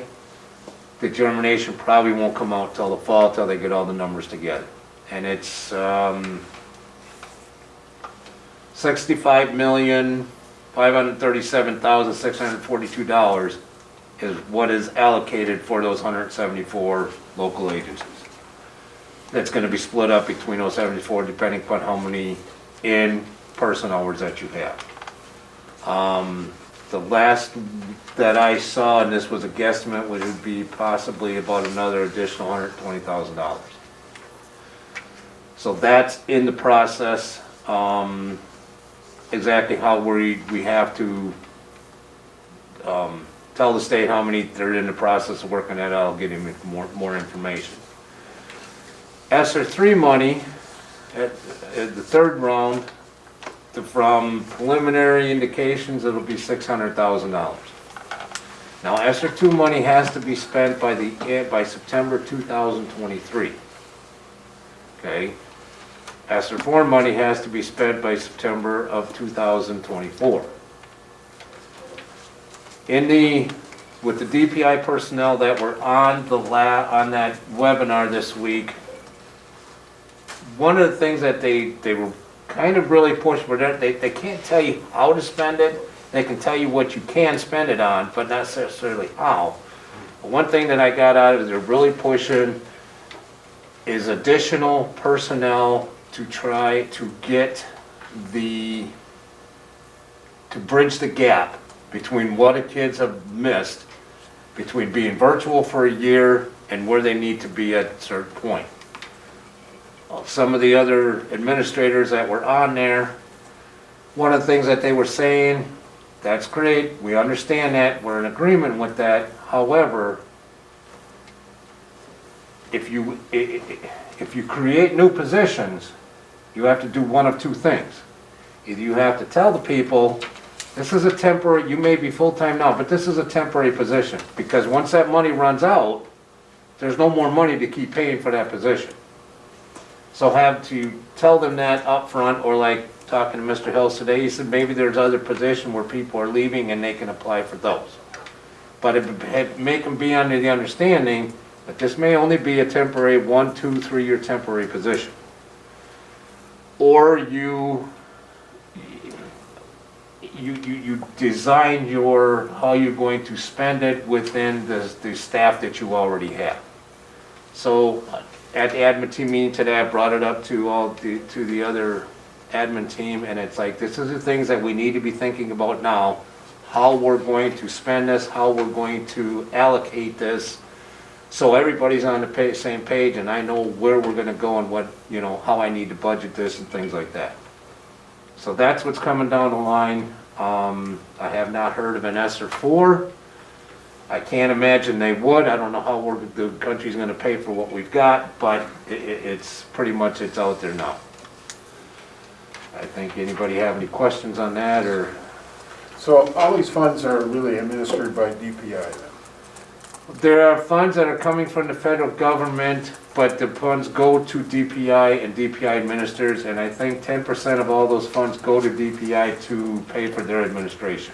But yes, DPI is basically the ones who are administering all the So all funds. the political jabber about who's in, Well, and basically, the determination how the money gets spent comes from the joint, Finance Committee? yes, Joint Finance Committee. Yeah. They adopted a motion back on February 10th for the ESSER II funds. So between DPI and DPI makes recommendations to the Joint Finance Committee, they're the ones who make the final determination, how the funds get distributed, how they get spent, what they can be spent on. And I would imagine they have guidelines that they have to meet from the federal government as well. Any Just a other- couple of thoughts. CISA 7, we had a lot of discussion last night on this, and Dr. Colleen Tim is very involved and has set up forums for helping districts to navigate all of this and to look at the various ways that these dollars can be spent so that there's an accounting for it to make your job easier, Carl.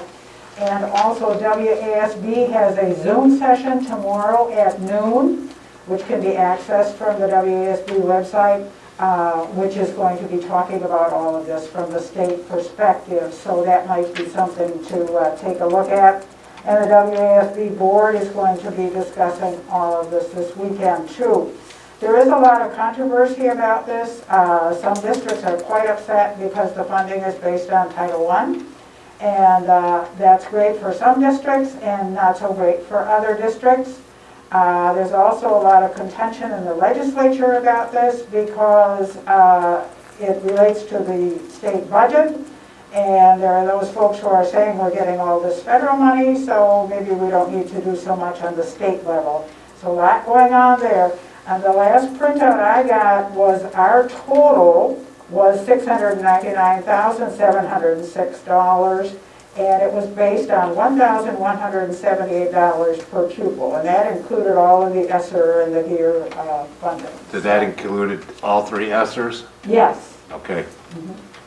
But Carl said he doesn't know about ESSER 2 yet because of the hours of instruction being added up yet. So I can't see how that's a final number yet. Yeah, ESSER 2, we were listed for 198,876. That's the first part, Sue. So, Yeah. The Yes, second ESSER 2. part, we has not been determined because we have to go by student hours. ESSER 1 was 54,208. That's Correct. already been so we'll get more on that as we spent, get final numbers. as time goes on, Anything right? else on the budget? Well, yeah, we spent a little bit of money today on robotics because Dave Phillips wrote a grant for $44,040, and we had to put some matching funds in there to cover that. So we did that, so we doubled our money basically. Okay. Facilities. Anything on either Oh, building yeah, you want there's to talk lots. about? Yeah, the existing building, we had, Third project? I don't know, if we had 3 or 4 meetings in the last 3 weeks about demolition. It's really complex. We had, 20 people in Mr. Slice's room yesterday for 2 hours, and we're still not hammered out exactly the direction and order of how everything's gonna happen, but we're getting closer. I think we'll have probably 2 more meetings at least on that. Those 20 people are from the building construction team, or do you Yeah, have it's staff electric, members? it's the moving company, the electrical company, the plumbing, Myron's safety guy, Perfect. Ray, Very good. Rock, Dan, myself, yeah, I kind of think there's someone else I'm missing. There's 20 of us in there. and, Awesome. Yeah, it's, I understand that there's some work on Highway 57 planned for this summer, is that correct? I don't know. Yeah, from the Yeah. split to, All the way to Bailey's. Does from that the in split all any, the way up. does that in any way enter into No, the demolition building- trucks or? No, well, it might affect the trucks, but the 1924 section's 38 feet tall. The fence does not have to be 38 feet away for demolition, but I don't know how they're gonna haul it out here. They might have to go out around Mount Rip Road if that's the Yeah. case, but Just a Yeah. good thing to maybe consider in the process. Well, luckily, the leaders Well- of that group have to be responsible for Yeah. that. I mean, they're, That's not a school responsibility. it's gonna take 8 weeks to demolition everything.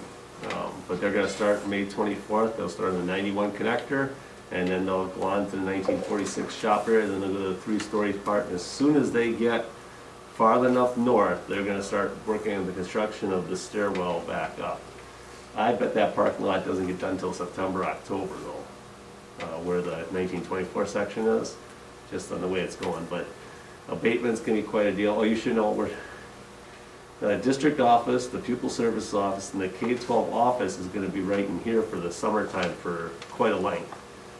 Adam's gonna be in the distance learning lab, Melissa Malcor and Brooke Tank will be in Dave Phillips's room. Rock and Dan will be in that corner. Amy and Missy are gonna sit right here to greet people. I'll be in Bridget's office. Aaron's gonna be in Officer Hilsepek's office. Sue Ann Schutz and Melissa Margraf are gonna be in the larger room over there. And Carl and Jean will be around the corner because they're baiting the hallway.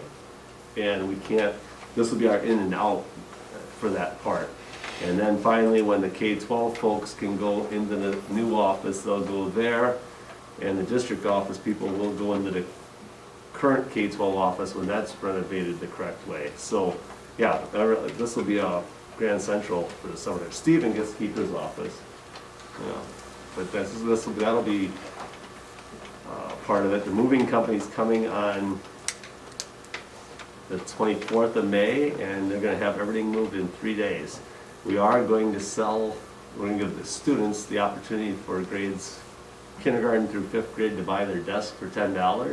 Because we have all new desks new, but they gotta take it home the last day of school or the Monday after school gets out on the 24th. Because as soon as abatement comes and locks up an area, How they gonna put those on the Yeah. bus? what? How they gonna put those on the bus? Please take some That's pictures. awesome. Great question. Taking it home. That's the least of our problems, yeah, that's it, yeah. You don't have to Mr. clean- Luke, you you don't will have to clean up. personally deliver them to Yeah, their yeah, home. Yeah, you don't have to clean out your desk, you just take it with you. Strap it on the back. Some of their backpacks are that full already, so, yeah, that's what we're doing. And with the existing building, I guess the other thing is we're doing tours on Friday, April 30th from 6 to 8 p.m. Saturday, May 1st from 2 to 4 in the afternoon, and then Sunday, May 2nd from 2 to 4. So that's what's going on with the existing building, yeah. So the demolition is gonna take 8 weeks? 6 to 8 weeks, and they Is to said tear it down and put it back together again? Or is that just a tear down? tear it down, not put it back Parking up. lot. I am gonna go home and relearn how to remind myself how to pray the rosary, because you are really cutting it close now. 8 weeks takes you to the 1st of August to put Humpty Dumpty back together again. They don't have to put it back together, they just No, gotta no. put one stairwell up That's it, there. the follow, so, I That's it. said, Mhm. I am going, I think you're really, that's assuming everything works just right. Well- Demolitions never work. no, no, but I think, we don't need that building for school. We don't even need it demolished, we just need it safe. So for the record, if you're looking at school risk for education, I mean, it's how that one's doing. And then the stairwell.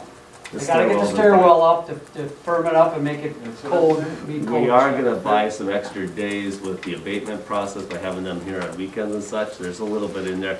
The biggest unknown factor will be if they hit something in the current building that shuts us down.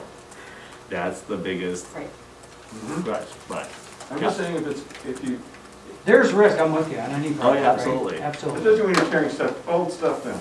But what I was gonna ask, the report so far on that process is continuing okay, no real, on the new part, the new the part new is. part, yes, and then like our big move in the end of May, we're hoping that they give us a punch card for some of those rooms. So rather than moving items into our gym or into a trailer out back, the moving company can move it right into the new building and park it there.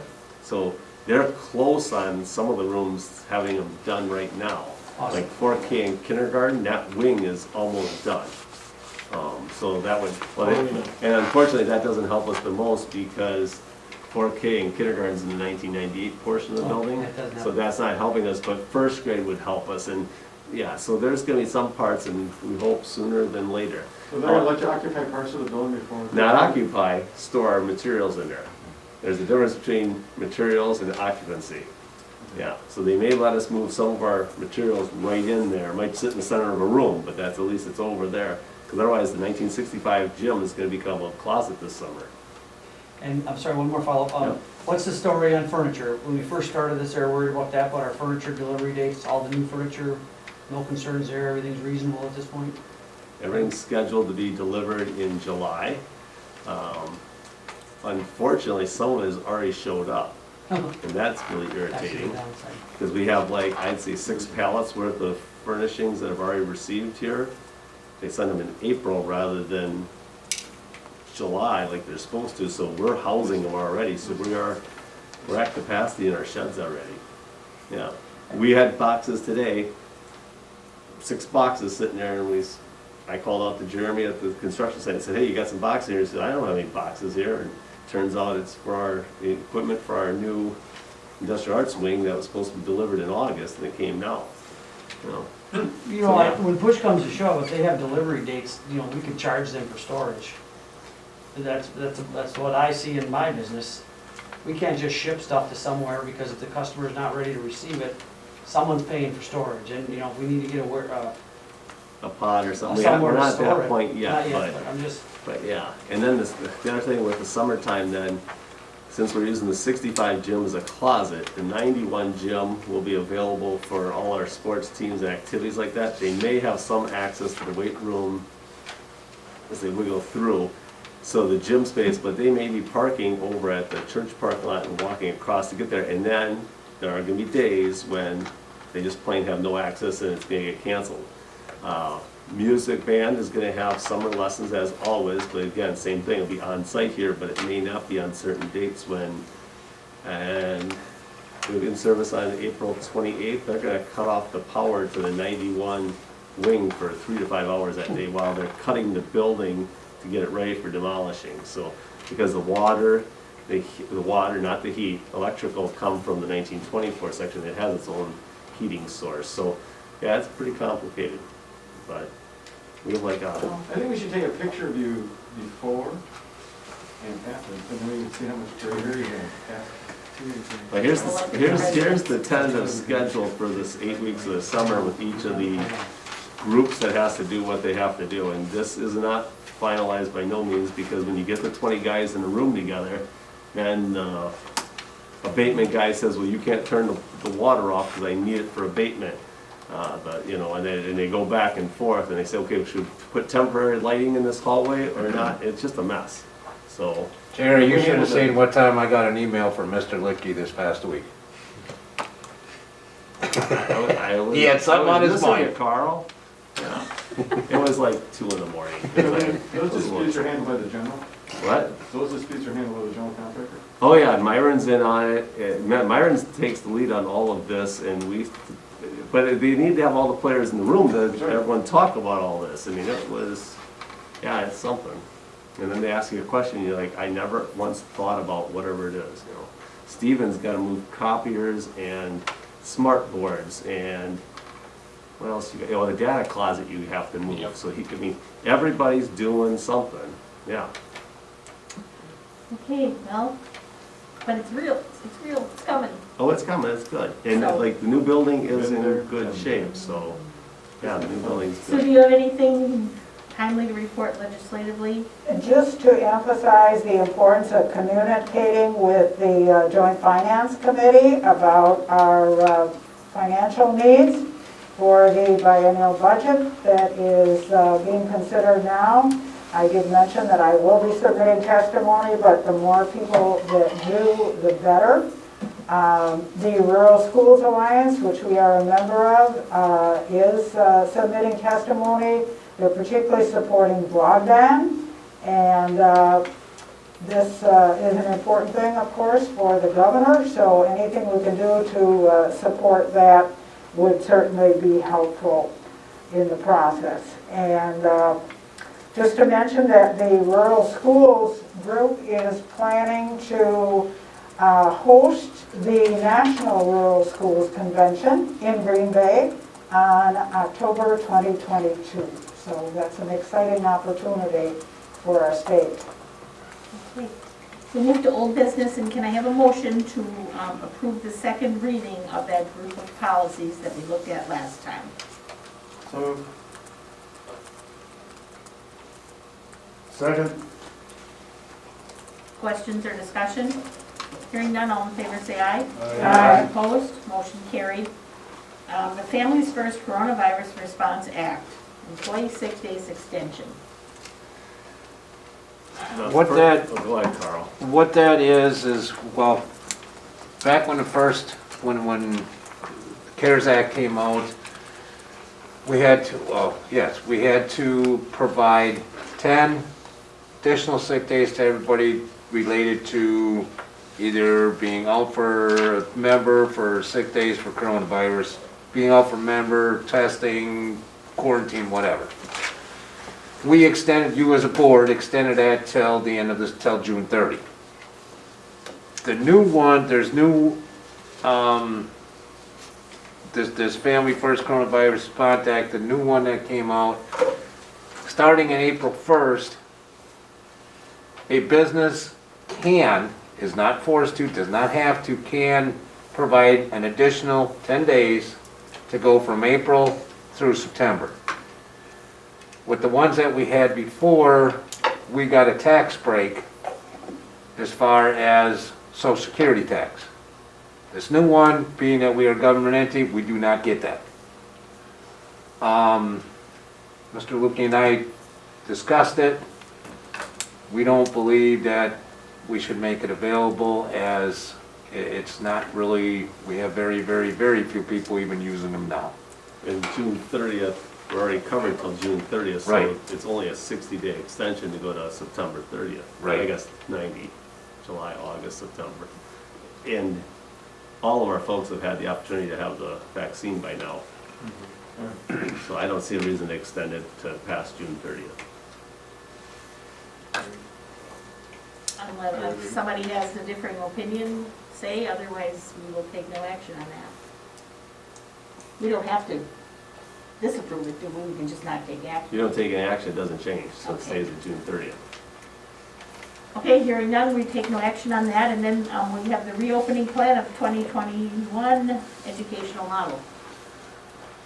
My recommendation is we continue masking through the end of the school year. It's working. The WIA has come out with their guidelines for summer, or for spring athletics, which are mainly outdoor, well, they are all outdoor activities. The players can take off their mask when they're engaged in activity. Football's outside, but that's not a spring sport, it's an alternate spring sport. But the actual spring ones, they can take their masks off when they're playing. I think for our athletes, we should follow what the WIA is doing, because that's what the recommendation is. We have upcoming events, band concert on May 7th. We have 90 middle schoolers that are performing. We're gonna allow 2 guests per participant. Then we're clearing the gym, and the high school is gonna perform, and there's 45 students in the high school gym, so we're the high school band or choir. So we're gonna allow 4 guests for that. And then for graduation, we're graduating 46 students. We're gonna allow 6 guests per graduate. My feeling is it's time we start opening things up. We will set them in pods. If someone's uncomfortable with that, they don't have to attend the event, they can stay home. But it's time to start opening up some of those things, but my recommendation is stay with masking, and we keep our guidelines, try keeping smaller groups. Next week, Wednesday, we have the not the academic banquet, NHS induction. We're not inviting parents this year, it's at the mill, as we've had in previous years, it's been at a restaurant. Steven's gonna videotape it, so he'll scan the room, and if someone ends up being positive, we will know who sat by them, but it's no different than a kid sitting in the cafeteria right now at a table, or sitting in class next to someone. So that's our process for now, unless you wanna make some tweaks to it, but I think we studied the course. Right now, we have 0 active cases, 97 recovered, and no one in quarantine due to a case here at school. We do have some that are quarantined because of outside contact with other people that aren't part of our community, but that's okay. We've always had that. Go ahead. What do you mean, so, two things I didn't understand, so Yep. the WIA spring guidelines are for spring sports, that athletes playing don't have to wear the mask, but if you're in the dugout or You're in something the like that. dugout, you're off the field during warm-ups, yes, but then when you're playing in the event, you're out in center field, you can pull it down. Yep, you're up the bat, you can pull it down, and that's kind of a safety issue. To pull it down, you can take it off, I think. You don't have to wear it, right? Yeah, you don't have What to they wear it found at all. out was during gymnastics, a gal was on the uneven bars and she was flipping and it went over her eyes. Well, that's a little problem. Right. Yeah, so they've said, okay, we're outside, it's less risk, you got some space, so you can pull it down. Cross country, when Is they're at football this, the same way then? football right now is still wearing masks. Well, will Yeah. they fall under this after Yeah, tonight? I don't think so, because they're an alternate spring, they're Well, not what's the spring difference? activities. What's the What difference? is the difference? It's the same time of year. That was why my question. I Why don't we know called an why, alternate? I can't tell you why the WIA made the ruling the way they did. WIA calls them out specifically separate. Well, because they went by. Even though they're gonna be on the They same went by field. seasons is what they did. They went by seasons. What is the spring season then? So the football's in the alternate spring season. Baseball, softball, track are in the spring season. So there's Okay, a difference. That's why. By schedule, that makes sense. And So the you other can reason have- is You can have a football game going on one field and a baseball game going on the other field. you can't. Well, theoretically. No, you can't. Just because of schedule. You can't because the schedule's different. I understand that, I'm just saying theoretically, Okay? you can have them playing baseball over here and football over here on the same day. No. They don't have to wear their masks, but the football team has to wear masks. Now, the reason I'll tell you no is because one season ends and then the other one starts. Okay, so, So it's farther down the line. It's farther up. Football will be done before baseball. No, won't. Well, Game-wise. game-wise, but I you won't think- have, No. We think start David's our question- season on the 29th. We play Gibraltar on the 29th and doubleheader, and that Friday night football plays Gibraltar. Okay, then I'm incorrect on that. I thought it was alternate season got done first. No. I don't know how that's gonna work. One- Well, we gotta So, and, well, plot let's, players back and forth. one more on it, if I may, is Okay. what are we doing with fans? And do we have, a lot of spring sports aren't on our school property, especially when we tear up a track. If we're at a different site, like at the park, it's still our event, so we still dictate that. I think she's going with 4 fans per player. What about masking?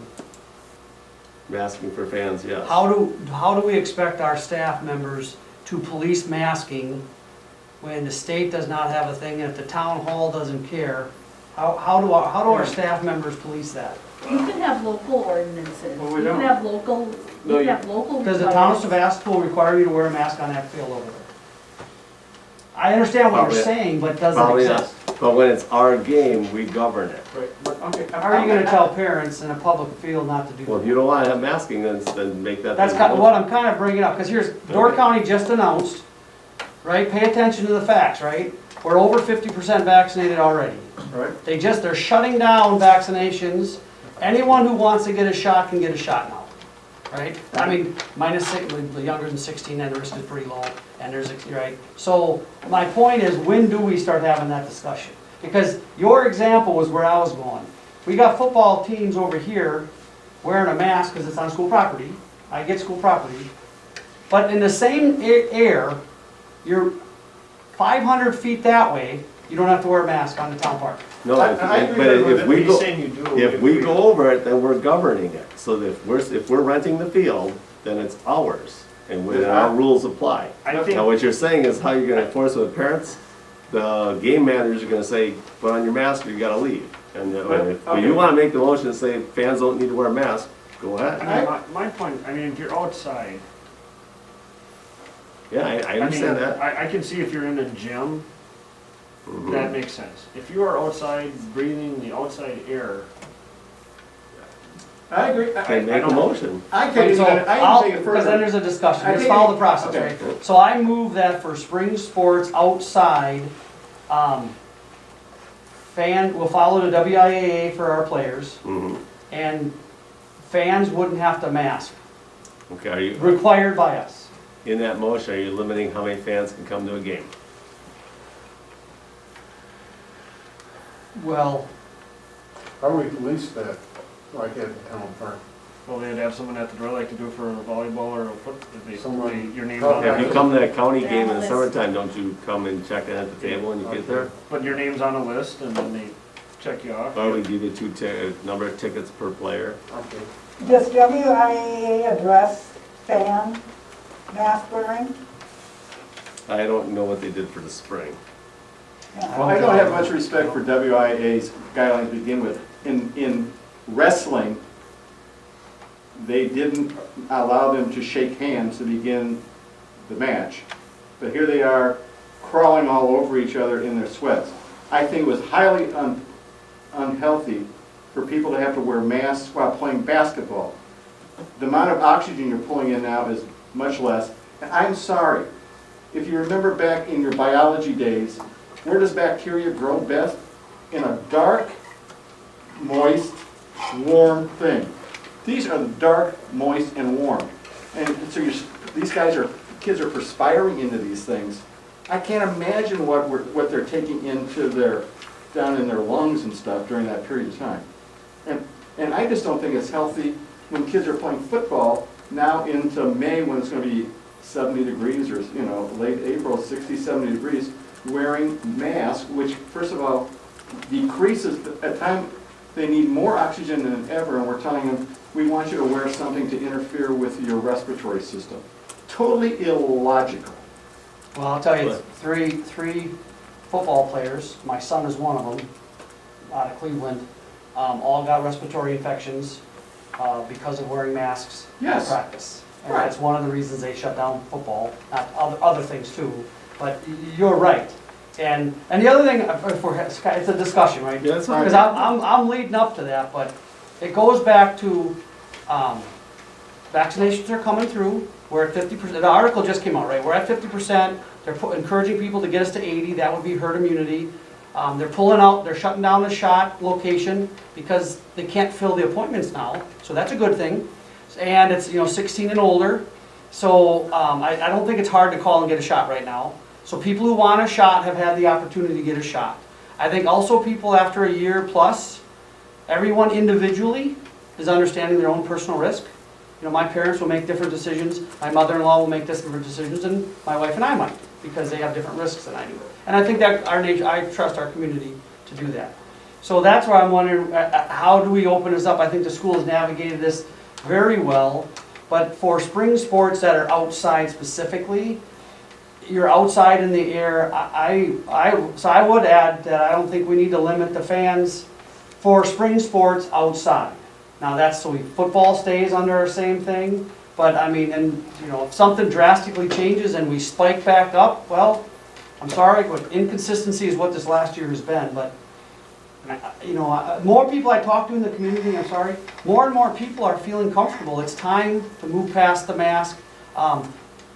Based on your personal risk assessment. And a lot of people, in fact, both my parents have the shot. In fact, all four of the grandkids for my grandparents for my kids all have their shots already. All of them are done. So they're feeling better about it. So I'm sorry. I was just gonna take on that too, but I think people can still social distance at the park. I mean, if you don't wanna sit next to someone, bring a lawn chair and sit on the third, away from people. If you wanna wear a mask, wear a mask, but I agree with that rationale that you're outside, the risk, and So masking is optional for fans at the ball games that are outside? That's what I would Is that say. what you're saying? I would be willing to say that or add And that. then the other thing is are you limiting the number at an outdoor activity? Because I can understand where you could spread out from third base to first base. I don't think we do. I mean, do we ever, on a normal season, do we ever have? We don't have a couple hundred fans come to a That's what baseball I'm game. saying. I mean, have we ever No. had a problem with overcrowding? I think for at outside, any softball or You don't baseball have game? official fan congress, do you? We never have. Well, you don't have one. I do, for this discussion, and I think we pull that, for spring, they're outside, and if we're farming communities, go stand over here, spread out. We got a big field here, go to Bailey's Harbor, there's a lot of land up there, the town park's got a big area. I think it's reasonable, because I know I deeply respect the consistency method, and you've led us well on, and your team about being consistent. But, I think, I personally am starting to feel the community, that's why I glommed onto words like normally is starting to come back, or normalcy.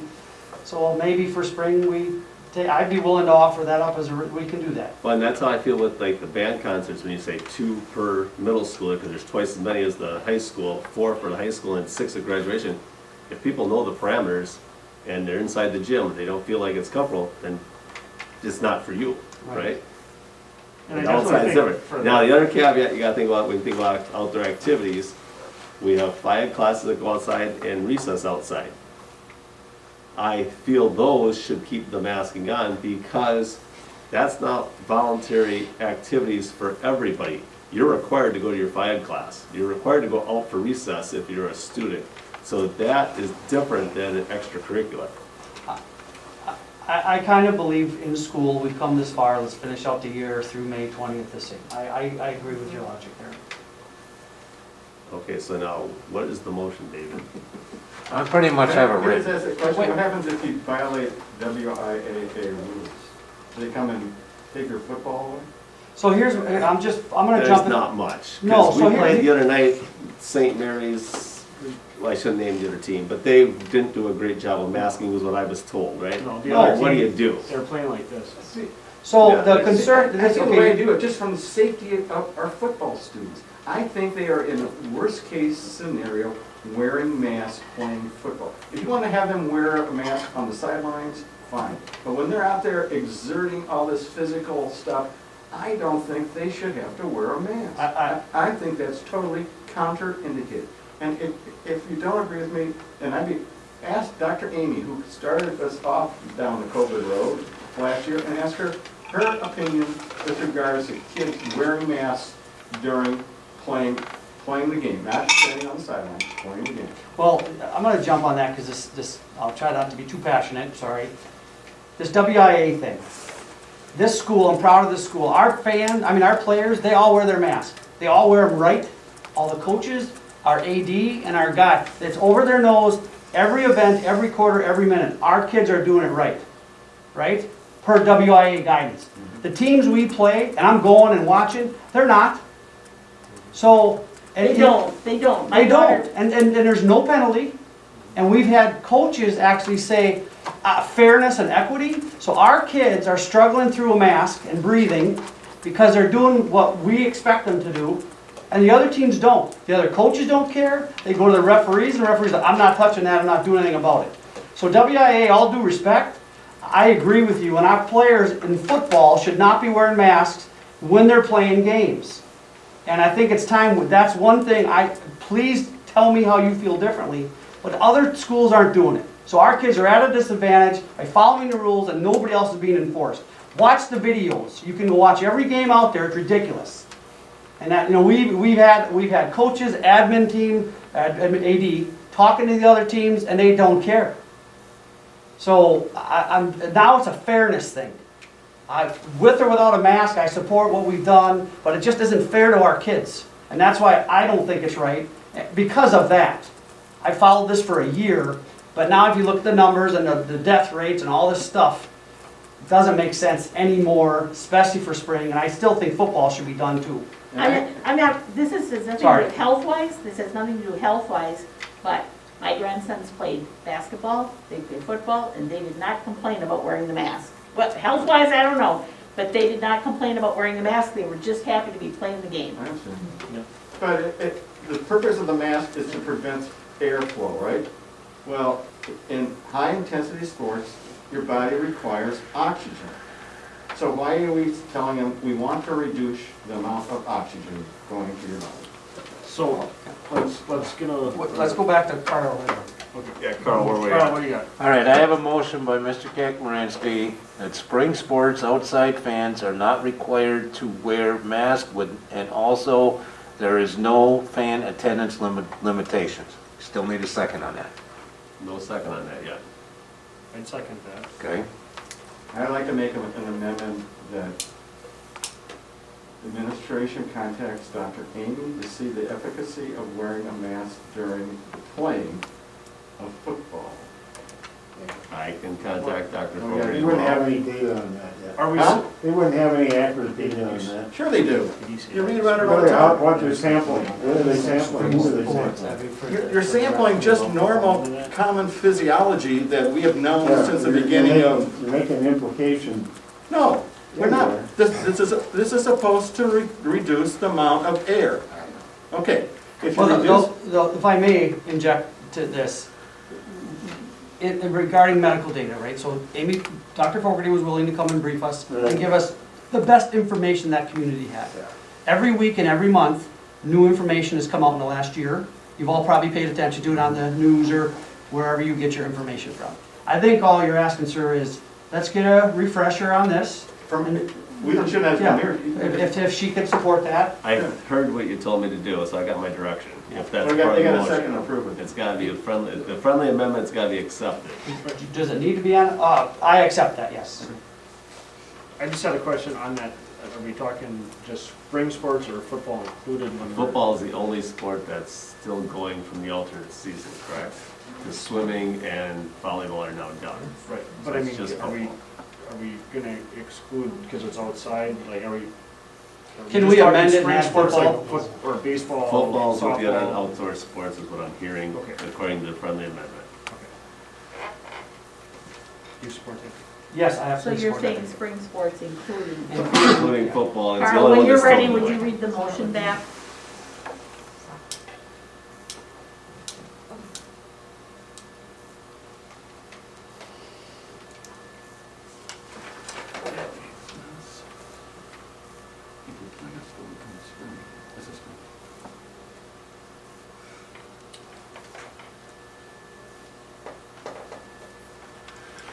All right, please tell me if I have this, do not have this right, but I have motion by Ms. Kakarinsky. At spring sports, outside fans are not required to wear masks and also no fan limitations, with a friendly amendment by Mr. Warwick to amend that also include spring football not require masks. No, it's to. When they're engaged in the game, not on the sideline. Yeah, During competition. during competition. If you're on Yeah, the right, right. sideline, You're on the sideline, you're not You're playing. you're physically competing, not standing on the sideline waiting. Read it back once more when you've got it. Thank you. Okay, spring sports, for spring sports, outside fans are not required to wear masks, also with no fan attendance limitations. Friendly amendment by Mr. Warwick, having spring football not require masks during competition. We have a motion by Mr. Kakarinsky with second by Mr. Volkman. And a friendly amendment by Is that Mr. Ward. to your, is there further discussion? I personally think there should be fan attendance numbers, but I think we should have limited attendance, but that's just my opinion. So we'll take a vote, roll call vote. Dick? Aye.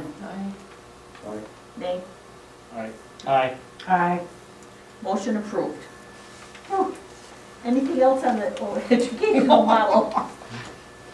I have nothing more. Okay, Well, no, I don't, it's just, it's not a vote, it's just something you ought to be aware of, that Mr. Hiltz has ordered, same similar types of workbooks to be sent home with grades 4K, or is it kindergarten through 6? Yeah, it'll be the graduating kindergartners all the Going way up into. to kids who will be finishing up 8th grade this year. And it'll be that summer workbook that we did last year. is that what you referenced that in your report? Yes. Yeah, I just wanna make sure you know that's part of what we're doing too. Great. Okay. We'll move on to board goals. There were 2 documents in your packet. We're gonna first deal with this document that says board goals, April 2021, with the 4 items. This was put together by Mr. Hiltz, administrative team, I'm not sure who, This was from the special board meeting we had when we got to a point in the meeting where we thought we had, Mr. Hiltz had captured the spirit of the discussion, and he wrote this up, and then admin team reviewed it.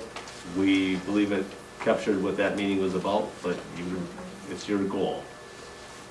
Does anyone have questions, additions, comments?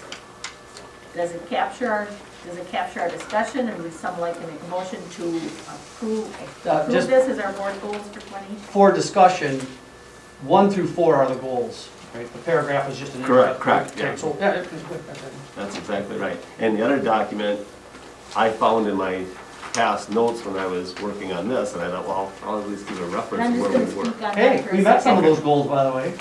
And we're gonna speak on that Oh, a sorry. second, for a Okay, second, okay. after we approve Okay. this April 2021 document. Or make changes to it. So these fall under that one code. And we're gonna be approving these as our school board goals for this year, right, Well, for the time for being. the time being. I would move to approve the board goal document, April 2021. Second, Other questions or discussion? All So in this favor? is due when? Well, I think they'll begin evaluating this.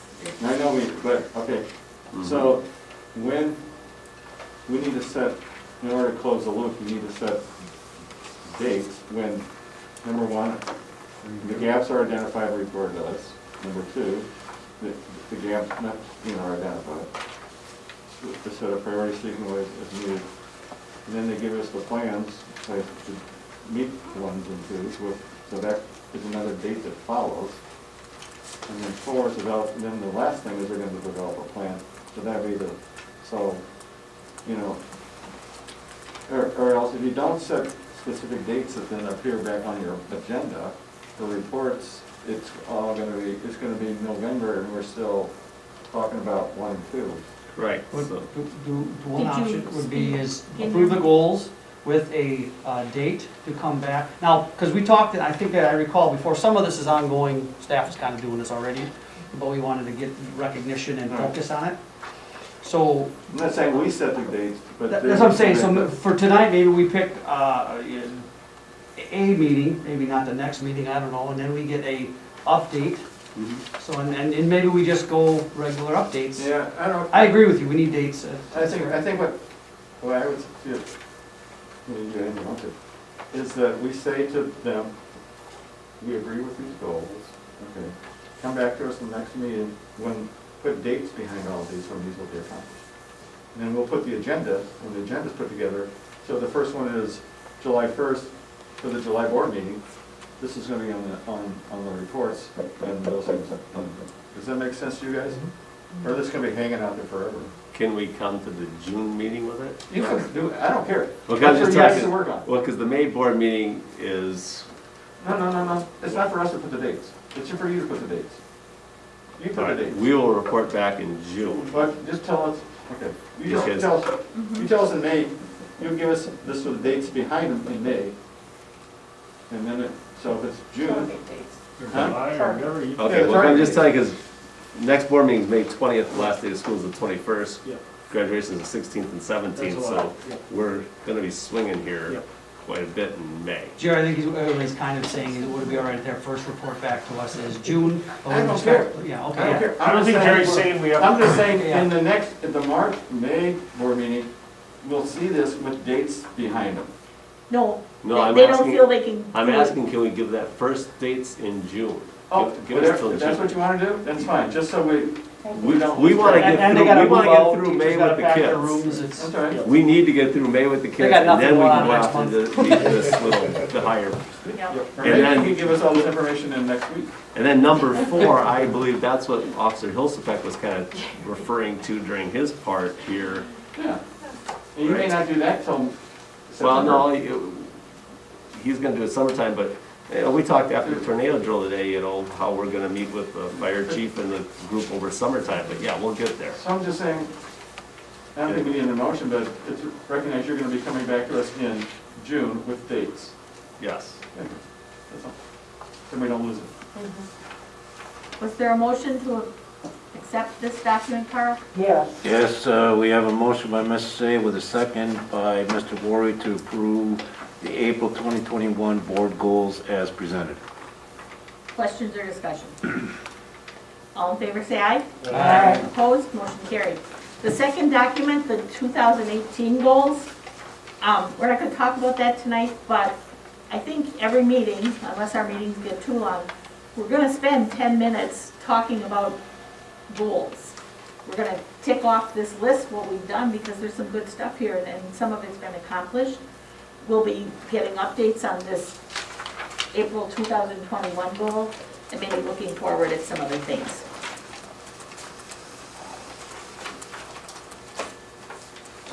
Okay, under new business, to appoint the Wisconsin Association Convention delegate and alternate. So I suppose Sue cannot be that because she's president of WASB. Is that right? You can be both? Well, I can, next year I can because I can do 2 votes. This year I couldn't because it was virtual. But I will have 2 pads next year to vote. Oh, okay. One for WASB and one for the district. So does someone have a desire to do that? Or would Sue like to do that? Would like to do. I will do it, but we need an alternate. I don't mind doing that. Okay. I'll be the alternate. So can we have a motion on those? I You do move- not want? No, no, Cindy, no, I'm no. sorry, did you She say said you she wouldn't? wanted She said she would. I'd be happy Oh, to do oh, I apologize. I thought you said you did not want to. it. No, I don't mind. Okay, so can we have a motion on Sue and Cindy?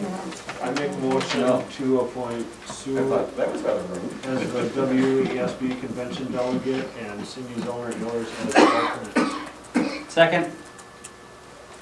Questions or discussion?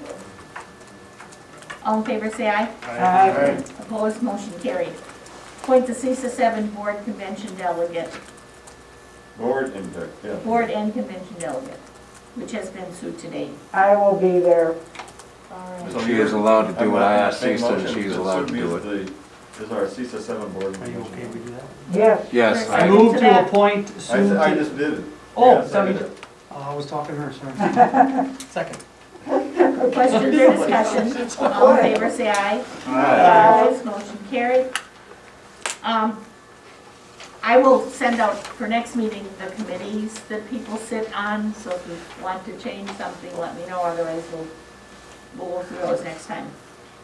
To discuss and take action on the fall 2021 Start College Now applications.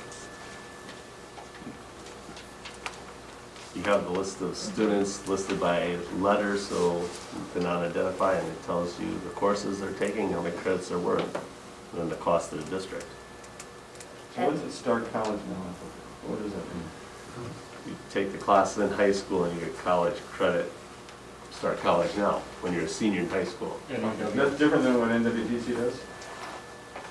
Yes, this is four-year college, right? Oh. Right? No, it's certified nursing assistant. Just listed on I don't know why we there. have two I sheets. thought it was technical college as well. Is this the second sheet technical college, is that what it is, Aaron? we have some here from Northeast Wisconsin Technical College, and we have some from the University of Wisconsin System. So I would say the Start College Now is the University of Wisconsin System. Oh, it is. So we're paying for both now. You don't pay anything in NWTC, do you? Because we always find that we don't get any money for this stuff. I think there's a registration fee. And I thought the college There's a stuff, per the kids credit, are- it's gotta be per credit cost. Because we always, at the We board, have to right? pay This for is it. different than a CAT program. Yes. Okay, this is different than Is it NW, this? CAP is when our teacher teaches it, Yeah. but this is when it's like a class our teacher doesn't teach. Didn't they have to go somewhere to do it? And Because Or NWTC, we always are whining about how we're doing all these programs in the high schools that the kids are getting credit for, which reduces the revenue to NWTC, because we don't get revenue for it. So I don't work, if kids are paying for it, I may be wrong. The kids are paying for it, I don't know where the revenue's going. I know that Mr. Sanborn's certified and Mrs. Vanderhook are certified to teach NWTC classes here. And that's a whole other big issue, because the feds are starting to say they have to be master prepared, which we're fighting, Well- but that's not till 2023 or something. They Carl, pushed it next back meeting, once. could you tell us if students are taking classes through NWTC, if the school is paying anything to NWTC? Yes, I can tell you that. I will get that information. Okay. Now, But there's- these, I don't think we have an option to decline. No, you No, have, we must approve we have them. no choice but to do it. Move to approve the fall 2021 Start College Now applications as presented. Second, Questions or discussion? And Carl will get the NWTC information for us next time. All in favor, say aye. Aye. Opposed, motion carried. now there's a different listing though on the other side with the early college credit. We need a separate motion for that. Yes, it's not listed on the agenda that way though. And they're more expensive. Well, it's not listed on the agenda, but I guess we'll take the chance and approve it. I move to approve the fall 2021 early college credit program applications on page 2. Second. Questions or discussion? All in favor, say aye. Aye. Opposed, motion carried. And maybe you could find out where this money goes to too. Does it go to the individual university? I think it's going to be Oshkosh, I think. That'd be interesting, for many reasons. Graduation representatives from the Board of Education. So the school board gets to go to graduation? I'm fine with it, it's up to you guys how comfortable you are and how many want to attend. There's 46 high schoolers going to graduate, and I think the gym is set up the same way where they're on stage and then the board sits on the one side, so. Well, you know what, I know that I would love to, because the kids don't care if we're there, the parents don't care if we're there. It's all about them. But for us, it's the excitement of seeing them lined up in the hallway and their anticipation, and the parents and their pride in the faces, and it's a brand new beginning for everybody. Whether it's the valedictorian or the last kid in the class, it's a new beginning for them, so, does anybody, do you know if? When is graduation again, I'm sorry? May 16th. May 16th, it's a Sunday at 2 o'clock. Do you know now if you want to attend or don't want to attend? It's only a month or a month away. A month and a day, Wow. it's fast. Can anybody speak to that now? Can't speak to that now? Well, I guess we'll contact you. Just let me know and we'll set a chair there for you if you're coming. We'll contact you. If no, if we have I can, graduation. I think I can support that. I mean, we should have, and if anybody else, I will support it because I think the kids should at least have somebody there. Whether two of us or a couple, you know, but. I would like to go next year, so can I go 2 years in a row? if I went this year? Absolutely. I think we ought to have all the chairs up there if you want to come. Well, I mean, come. I'm Yes. I'm with you next year, by the way, too, yes. Well, I mean, I'll be there anyway. Well, I but- mean, hold on, yeah. No, I think it's nice with the whole, as many board members as possible, and it's the kids' last accomplishment. I mean, it's their day, you know. May 16th, 2 o'clock. May 16th. We'll 2 o'clock. contact you a week before to see if you can come, or that will not be coming. How about 8th grade graduation, does that apply That's- also? No, that doesn't, because that's, it's not like high school. Okay. Agreement with the town of Sevastopol for baseball field repairs. I'll turn over our athletic committee to discuss this a little bit. Want to go first? I get the- Yeah, fine. You pay $8,000?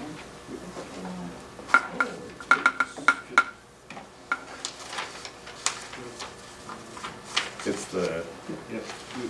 it's for the agreement made and entered into by the town of Sevastopol and the Sevastopol School Athletic Committee for splitting the cost in half between both parties, approximate total of $16,250 for the work to be done by Hutchins and Property Services on the baseball field located at Sevastopol Town Park.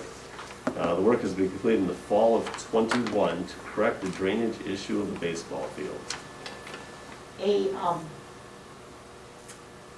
One correction that should be made, it should be between the school district of Sevastopol and the town of Sevastopol, not the athletic committee. Mhm. And the administrator should sign it, not the athletic director. So 10 years down the road.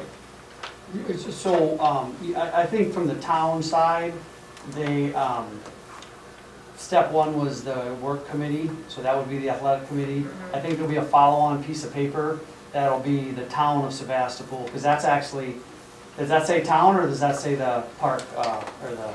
It says town of Sevastopol. Oh, good, all right, well, Well, then- Amy Basically, they're always giving us a bill for We- 16,000, and they say, hey, please sign it so you'll pay half. right, so, and we're good with, getting it to Kyle's signature, right? Yeah. Okay, but they're not asking So- for my signature, they're asking for Brooks. I think- Which is what Lisa's saying, our athletic director shouldn't be making that, and it shouldn't be made up this Sevastopol School Athletic Committee, because the committee doesn't make decisions on the finances, the whole board does, so Correct.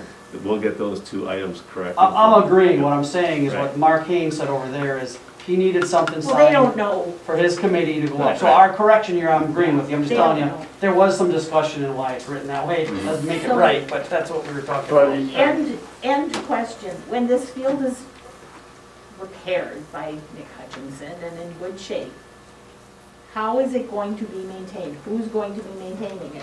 Well, so, The way the town of Sevastopol has always maintained it, or are they gonna pay Hutchinson to come in and maintain? Well, there was discussion about having Hutchinson maintain the field too.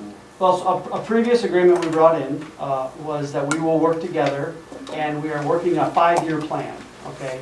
So your comments and concerns are, actually, we've touched on them a lot in these meetings, but, so we're still working a 5-year plan, and so that maintenance will be the athletic committee with the town park committee or something like that, which is the below the town board. We'll put together a plan, we'll bring it back to you guys, so probably once a year, minimum, we'll be coming back here with some plan and an update, and there might be some cost sharing, maybe each year. The town seemed very interested, that Keith just said, the town seemed very interested in some of the pricing from Mr. Hutchinson, which would make it maybe in better shape, you know, like the prepping of the season, you know how you Like plug it aerate- and scrape it and aerate, what, all that stuff they do? He would roll the field, that so would have be the field rolled and then aerated and, you know, some things. Not that we have to do that, but, I mean, the park will maintain, it's their baby, they are going to maintain it. As Dave said, if there's projects or things. Well, we're gonna work and maintain and nurture a good agreement so that the history you guys all share and the disbelief you have, I respect that, we're gonna fix that. And so they're gonna commit to a point, but the AD, the athletic teams, the coaches, and you guys will have a say. If it's falling apart, we'll meet again and say, hey, you know, hold up your end of the deal. Like I know the school just came through and they were doing the dugouts. We're gonna get some nice S's put on the back of the dugouts, you know, so should be cut tomorrow, by the way. So, I mean, your concern is still there, but we're trying to put steps in place between the two organizations so that the board here and the board there can continue to weigh in on investments to maintain a good field. Yeah, I think it has to be a case by case. The 5-year plan is to start to introduce those case-by-case Right. things, and then we'll bring it in, right, yeah. Because every budget approval comes independently to the board, so, you know, I think almost. Yeah, back in January, I think I had a proposal that we'd make like a 3-year commitment of Right. X amount of dollars so that they know we're partners, but in my approach, it was they had to at least match or more than what we're doing, and our committee would have some say in the projects that were going to be addressed with that. So I think you guys are heading down the same road now. Yep. I think so, I mean, I think. The dialogue was good. Mark and Amy and I don't know all the gentlemen, the other two guys, you know, it was a positive discussion. They liked the idea. They're. I almost hate to say this on camera because I don't want to further damage the relationship, but you having the discussion with their parks committee is one thing. Having the discussion with the town board, their town board, is another Well, matter. why don't you stand by and watch? But I heard you 6 times now. Right. So let's wait until it fails, and then you'll be correct. And then, Right? but I also would say that, you know, the board, we met with Dan and, Dan, yep. Mark? Mark. Well, and we have this commitment. I mean, they're putting money into the So you've ballpark. met with Dan Wolfle. Well, and Oh, yeah. when we were at the last town board meeting, Yep, yep. the actual town board meeting, and we had a discussion during Not maybe the last one, that was two. No, I think it was a lot. Was it, time flies for me, So sorry. our commitment to this is $8,000. Yeah. Because the bill, total bill is $16,000. Right, correct. I mean, I don't think it takes our action because we already agreed to the contract. I mean, this We No, just is, no, get the this right takes signature action on it. because we have a contract for playing the ball games there. This is additional work beyond that. this is Well, to I address, thought our agreement with them said that we will take half of the maintenance cost. No, it's a case by case. It's a case by Each one will be case by case, because, and they're concerned too. Everybody wants to make sure their tax dollars or whatever drives them, everyone wants to make sure no one's getting screwed by the other one, right? So we're documenting it, make documentation, we'll get contract, we'll get this updated so we don't have to blame Brooke for something, we can blame you because you signed it, right? So that's fair. In January, when I brought it forward, we didn't take any action. So there was no action taken so far. So all we have with them is the agreement to play games there. Yeah, and this is to address something that has it should have been addressed a long time ago, and it has caused. So is it, we do have an agreement or handshake or what, that we'll pay half of whatever? we have a previously written agreement that we're gonna use their field. All right. And in that, there were some costs agreed to with What is games. that, 30? $3,500 a year for, Yes. where are we in year 3 of a 3-year agreement? And in that, we agreed to work through the subcommittees to put a 5-year plan together. And this is like the first item that has come up that we're wanting to invest in. But to Kyle's point, we're getting there, you know what, to put like a 4-year, and at the last town board meeting, there was discussion that they have an action to get to a 4-year or 5-year, 4-year, 5-year It must be in plan. really bad shape to spend 16,000 because. Well, you have to- riprap in front of the house. That's the historical comments, that they've never really maintained a field per WIA standards. So- Well, maintained that it probably wasn't constructed properly. They have to dig it up and like re-slope, I mean, it's a project. Left field is a low spot and it goes all the way to second base, and so it's a large area, so it's gonna take quite a bit of earth movement and then reseeding and drainage. Yes, It's a project. And, It's a and project. for, if everyone who hasn't been around in the past recently, a park does not need to meet WIA standards. It's a park. And you just play on it, it's a park. When we're having WIA sanctioned athletic events, you have different requirements. And we also talked about having an RO baseball field, we go through that. So this still is smart for the school to do this, it's smart for the town to work with us. And we're just very slowly stepping into the future to make sure everyone's happy with an agreed to 5-year plan. And this is the first one that we. I make a motion to approve the $8,000. With the only editorial comment, that I said way in the beginning, we're the only high school that the town of Sevastopol has, and many communities across Wisconsin and certain towns would love to pick up the tab to help the high, as their donation to the educational facility next door. But not this one, obviously, because we have some people here who do not live in the town of Sevastopol. End of editorial. Is there a second? I'd second. Carl, would you read the motion back with the exact dollar amount?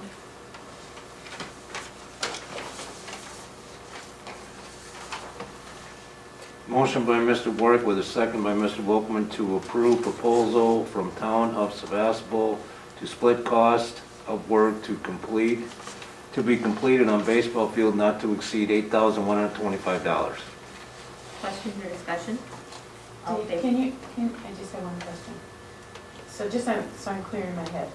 Every time from this point forward though, that there needs to be an upgrade or a maintenance of sort, until the 5-year plan is crafted, we'll hear as a board each of those proposals. Is that correct? Yeah, Okay. I would even say, even once you have a roadmap or a 5-year plan, So we can be paying. Mhm. Okay. But this is a 3-year agreement, though, right? well, wait, maybe, what is your concern you have? You have a growing concern, what is that? No, I just wanted I think clarification she's because wondering what the bottom line is gonna cost for us, right? Is that? yeah, and we're never gonna know what the bottom line is. I mean, chain link fence So- or the bleachers or Right. There's gonna be one There's gonna project be- after another, and 1 year it's gonna be Right. $2,000, one day it's gonna be Correct. 20,000, And and that's what I just 10,000, it's gonna. needed. This should vary. really fall more into our recurring maintenance budget. Got it. So within the recurring maintenance budget, maybe not, but within that yearly planning, and we invest in the football field, or we buy bleachers, or we fix something, we might have to fix something on the field that all our athletes play on. I guess I was just, I'm sitting here listening to that, and it'd be really sweet if we could get to a point where we had some certain amount of money that the Sevastopol School Board is committing to the maintenance. Don't we already have that? Right now, we have an agreement to play the games over there, and it's $3,500, and that is basically so they have the diamonds ready on game days. That counts their liming, their dragging, their cutting And I for get those that. games. That's And so I that's get separate that. than the maintenance, or the Right. upkeep. These are Right. upgrades to the facilities that are falling behind or are substandard for WIA. And Jerry, about your comment about us being the only one like that, that's not true. I didn't say we're the only one like that, I said there are many communities. There's many too that would absolutely love Love it, to have it. but I there's didn't say other we're the places only where one. you got it. Right. Yeah, there's I a, think there's gonna be I think there's gonna be a yearly charge to us if they have Nick, which they should have Nick Hutchinson maintain the field. Well, I because he's think gonna if do you it were right. implying that we But should that's get to gonna a point where there's a regular budget, like every year, that is managed for maintenance, is that where you're going there? I'm just as curious. I think that's where we wanna end up. That's where we wanna get. Yep, we wanna get there, and then, once that's approved, then it really is just execution of maintenance, and then we wouldn't have to discuss it on a regular basis, Yeah. and the love for the field will just grow. It's kind of like our Kumbaya. It's kind of like our football and track. How many years did we just kind of push those projects down the road in hopes of, you But know, I it's don't, gonna heal on its own. it's gonna heal on its own, or we're gonna get a new school and we're gonna have a whole, whatever that is. So at some point, if we can have a budget and let's, like, if we say $10,000 a year, like Kyle said, one year it might be 2,000, next year it might be 20,000, whatever that amount is, at least we're allocating. And yes, if we had to go build a baseball field back in the back 40 back there, let's look at that It is a cost. benefit for us for the What kids is to that be gonna there cost because our they can walk district? over. Oh, If they don't fix it, we wind up buzzing our We kids. just haven't to gotten be there, able to- because we're trying to do the due diligence and planning, and working with them is a little slower. You know, our AD is a rock star, if you guys didn't know that. I'm helping her with a motion S, and she's calling me like every other day, you done yet, you done yet, you done yet? So, respect, she's doing a good job, so. I just don't want us, I have no problem, okay, if we're gonna pay them a yearly rental fee, so it's up and running good. And then these changes appear to be fine in order to make WIAA standards. After that, though, I don't think we should have to pay because now they're having the state softball tournament here, and they have to do some stuff, or they have to put a new chain link fence in, or something like that, which has nothing to do with our programming, nothing to do with WIAA standards. It's strictly a town park operation. We shouldn't have to be part of pitching in and paying for that. And there will be things that are not gonna be our responsibility.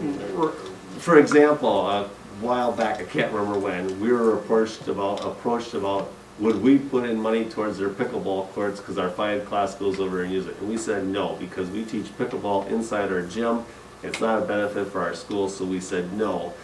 Our concern is softball and baseball, so we can have our games there and have a decent facility for our kids. And if we had our own diamonds, we'd be spending that money to keep our own No, no. diamonds. But- Yep. But what I'm concerned about, our concern, just so that we do the due diligence, or we don't get stupid about this, so that we didn't get everything and we have a great baseball season, okay? Under WIAA standard. Then during the summer, they bring in, allow a whole bunch of tournaments and all that stuff. So by next year, it's all crap because of the softball used all over. Are they gonna come back to us and say, oh, it's not a WIA standards, we gotta spend another $10,000, you get to spend $5,000 of it to bring it back to WIA standards No, I because all the understand that, people Jerry. who use it during the summertime have destroyed it. So, that's part of the detail we're capturing and writing down on agreements as far as maintaining fields. That would be the thing, right? It's maintaining a field if there's 1 game or 100 games. It's maintaining those fields. So, you never know what the future's gonna hold, No. but the intention right now is to get a reasonable plan that we can do. I don't know how to solve your problem. I don't know how to get the town park to pay for it at no cost. But so we can put it in front of the voters, that's what it is, I know, that's what it is. At the end of the day, I've heard this many times in the last couple of years. So you go to the town of Sevastopol voters and you tell them what they're doing. That's how you fix this.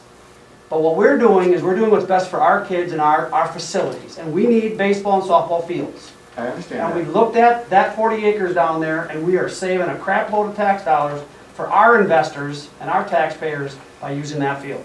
So until you figure out how to make them cover it, we're gonna do what's best for the school district. So I hear you, I respect that, But you know but what I I'm can't saying? fix it. We're not responding?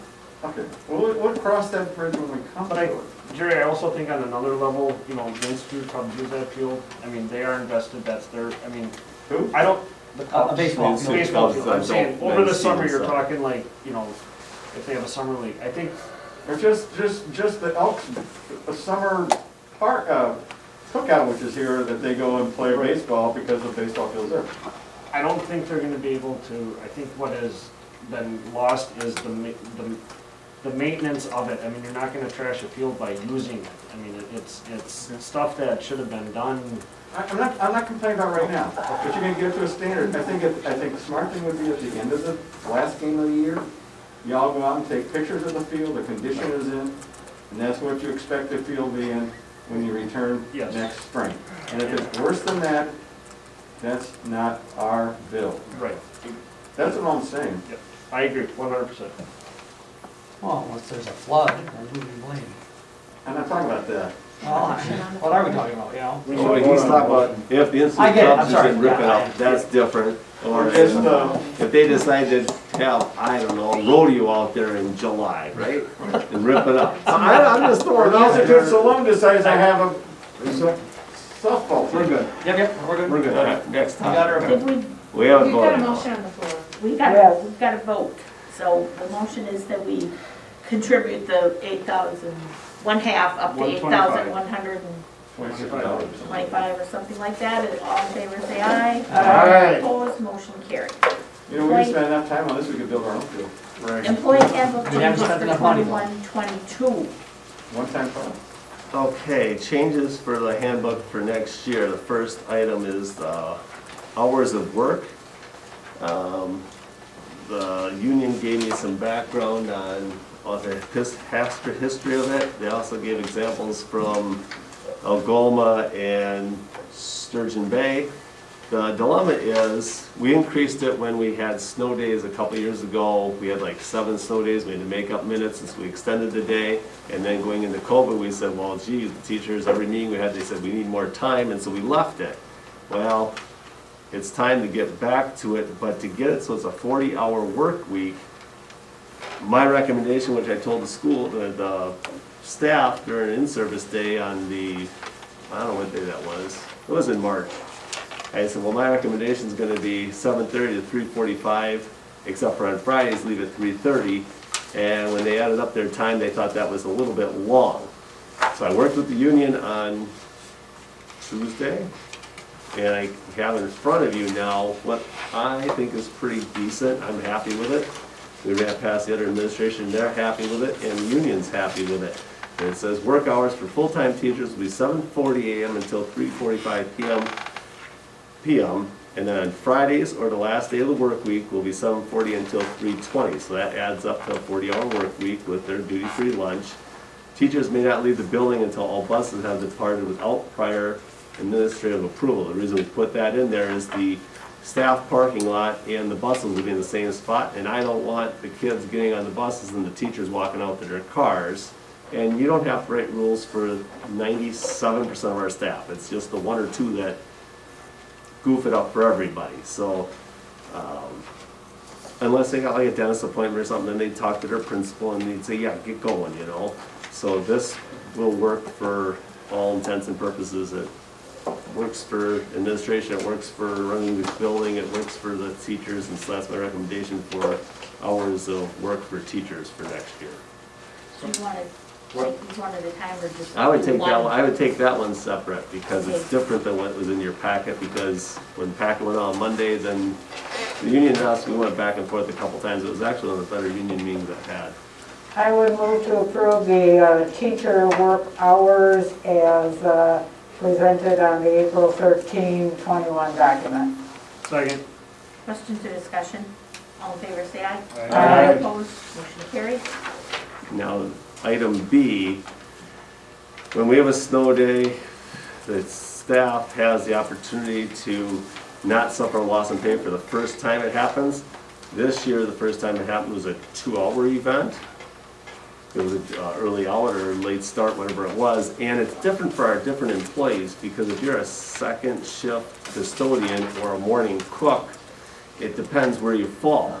So I'd like to add language for the maximum hours an employee's regular workday, and this could be split over multiple events. Yes, it creates a little more work for Carl, but I think it's fair because depending when the snow falls, if you're a first shifter or second shifter or whatever, it's not fair.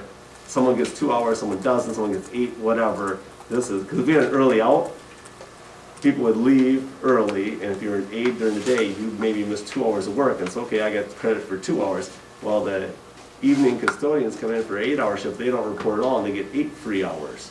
And then the next time it flip-flops the other way. So this is fair where it's your maximum for your regular one work day, and that's it. Any questions on B before I go on to C? It's a little confusing, but I know it's gonna create more work for Carl. He can handle it. Retirement announcement. We now have the system where if they announce their retirement, like last month we accepted one for 3 years out. Something could happen in those 3 years where all of a sudden you say, you know what? And sometimes it could be the school's advantage too, where we have a great teacher and they say, well, let's stick around one more year. Okay, great, but we're not gonna keep that increase. You've already received that increase for 3 or 2 or 1 years like you agreed to. Now you're gonna stay for an additional year. Well, you've got it. If an employee extends the date of retirement as indicated in writing, this provision will not extend. So you collected the money and then you said, you know what, I wanna stay, or we talked you into staying in some cases.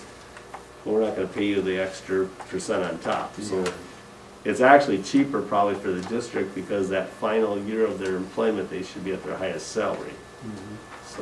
So what happens that last year? It falls back to the previous 1, 2, or 3%? It would fall back to not having that premium of 1, 2, or 3% on top of it. It goes go back to their base wage. Perfect. Yeah. Because, okay, good. I misunderstood this, because there's a sweet incentive. Now, you gotta get 15 years in. Why the Right, hell right. wouldn't you say, I wanna take the 3%, I'm gonna retire, woo-hoo, and then keep working, and now you gotta, I'll give you an example. Mr. Wheat 2 years ago announced he was retiring this spring, right? So he received 2% last year, 2% this year. And if something would happen this next month where he'd say, you know what, I'd really like to come back, and we needed a math teacher, wouldn't we welcome him back with open arms? and he would fall back to his He'd fall previous back to salary. without the 2% on top. And that actually affects their retirement numbers then, right? Because their last payment would go lower. I'm just- Your just so you know what WRS to do. is based off of your 3 highest years of earnings, Oh, period. regardless of which 3 they are. It could Oh. be, it doesn't, Very good. typically it's your last 3, but it doesn't always fall that way. So that's Cool, it. that makes good sense. Yeah. And then D, post-employment benefits. So we have folks that retire and then they can receive insurance. Like to add the clause, these years do not need to begin immediately after retirement, but must be initiated within 5 years of one's date of retirement. For example, you have someone who's retiring and their spouse is still working and they want their insurance. So, well, I'll be on my wife's insurance, I'll hold on to this for a couple of years. The reason it doesn't matter to the school district, and I don't have it written here, but there's a maximum of, what is it, $14,500 a year?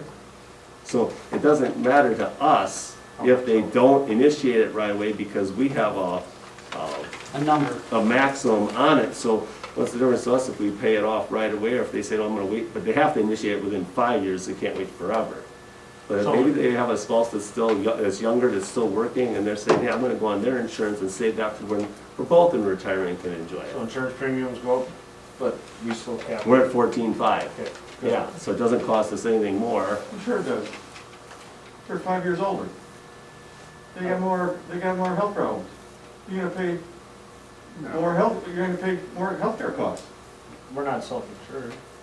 I don't care if it's gonna come back on your premium. I mean, there's not a free lunch out there. Well, it's 14.5 though. It's better, 14.5 is what? Right, but it could increase our percentage, it could increase What you're our. saying is that they're gonna have more health concerns, so it's gonna affect our rate for the fall. And they got, yeah, so they have an extra 14,500, but they're still gonna be, they may only use 12,000, but you, if they would have taken them right away, then you may have only used 2,000. What do you No, say? It's on their, 14,500 is the maximum benefit? on their insurance, if they're on family No, insurance. maximum premium we pay. The maximum premium we yeah. pay. But. But our premiums could go up You're because valid. of What the you're saying is right. additional. Right, now, because if you allow, yeah, nobody does that. No. So A I family just- insurance costs $20,000. I'm not talking about that. I'm talking about that I can go on my husband's plan for 5 years. I'm 5 years older, and I can come back here now and jump right back on your health plan. Yeah? So during that 5 years, a lot of stuff could have happened to me. I could not have diabetes, I could have heart problems, because I'm 5 years old. So now, Yeah, but you're gonna pay more money. But we're part of a consortium, so, I understand. I mean, that one or two people may not effectively affect. Unless it's $1 million case. Yeah. well, Okay, well, you don't have to accept this one if you don't want. I That's mean, yeah, but How are you gonna set that up then? how do you You're say gonna do that? it on an individual basis We're already- for 5 years? No. and you're just extending it. Right now, they're getting it as soon as they retire, right? I No was just, business allows you to leave your plan and come back 5 years later and pay the same premium as though you was never left. They're not they're gonna not see paying the the same You're paying premium. the new premium. We're Whatever paying exists. 14.5 and they're paying the difference. Fine. What do you mean? The What's family difference? plan is $20,000, we pay 14.5 and they pay between 14.5 and 20,000. In 5 years from now, it's 25,000, they gotta pay the difference between 14.5 and 25,000. That's on them, not us. so some of the premium difference is covered by them. The risk we're taking, to his point, and Carl was gonna clarify it, is if we are lucky to have a bunch of 20-year veterans Mhm. that are now, as you get older in life, you have more healthcare costs. Right. And if that healthcare cost goes up enough, and Dick's saying it's not significant, but it could be, then our next year, even within the consortium, they're gonna look at us and our numbers overall will go Our up. rates could go up the following year. That's right. It won't happen that year, it won't happen with the Right. premium, it'll happen the next Right. year. Right. So to say And that somebody goes up for who's aged everybody. 5 years, at that age of life, and come back here, and now we're gonna risk, I mean. Okay, well, we don't have to do, if you don't I'm want just letter saying- D, then don't do D. Nobody in the real world does that, but Okay. I'm not in the real world now, I guess. So, that just doesn't make sense. Okay. Negotiate. Huh? You negotiate. Well, you don't negotiate just, It's In the not, real world, you negotiate. no, you don't. Oh, yes, you do. Only if you're a union company. Yeah, a private company in the real world, you negotiate. With who? Your retirement package, You negotiate with who? with the company you're working for. No, you don't. It's all policy and you take it or leave it. You don't come in the HR office and say, I want a different retirement plan. Well, could we change the 5 years to something less? Or you could just drop it off I totally and think just drop accept it off. D and C, that's You know what I'm fine. saying? That's fine. I think drop it off completely. I mean, you're really increasing your risk. All right, well then, make a motion to, you got B, C, and D there. You've already approved A. It really only comes into effect with spousal hires that I can see. Well, okay, if your spouse is working in a different company that gets health insurance. Well, how about if you retire from here and go to work for the hospital and you're on their health plan for 5 years? Can you come back here and just go back, jump on this plan? That's possible with D, yes. If you don't like that, then take D off. We are increasing the risk on the school, that is a fact. Yeah. Healthcare is risk-based, and the older your crew gets, the higher your risk is, that's a fact, everyone, it's not debatable. And the biggest healthcare costs are at the beginning of life and towards the end of life, so And I also agree, the little I understand, I don't believe this is common pretty much anywhere that I'm aware of, and I'm not all that knowledge in HR policies across the world, but, you know, because even the fact that we're extending, I've always been puzzled just the fact that we already extend the retirement, you know, because, you know. What was the thinking in putting it, Yeah. The in thinking the, was I had some union members approach me with it, and they said they have opportunities to take it on their spousal insurance, and they're looking to retire earlier, which saves us on salary sometimes. Okay. right.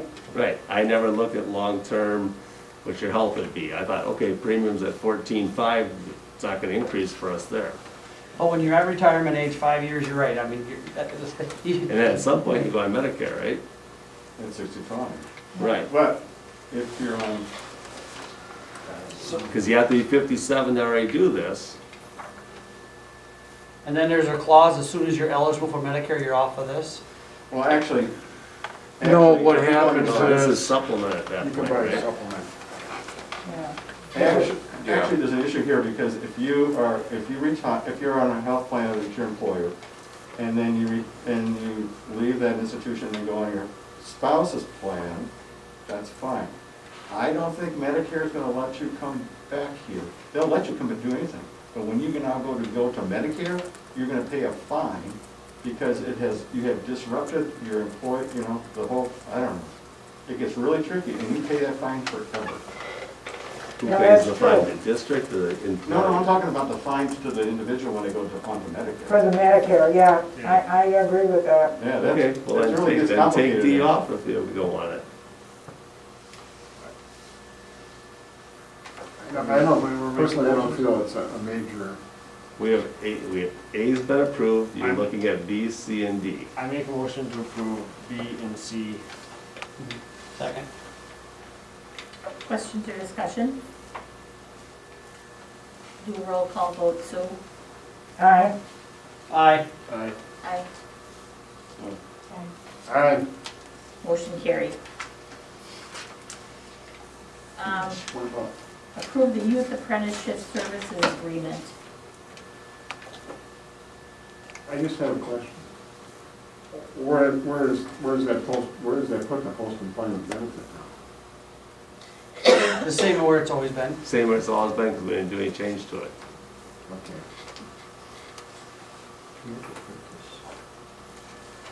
Youth Apprentice is the program we started last year. And it's with Luxembourg Catskill is the holding agent for it. Okay, economic development? Can we have a motion one way or the other, approve or not approve? Are we with him now? Yes, we started it last Yeah, year. we started last year. Make a motion to approve. And I'll second that.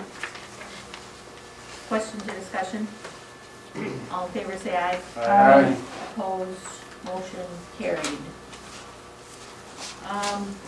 Retirement resignations.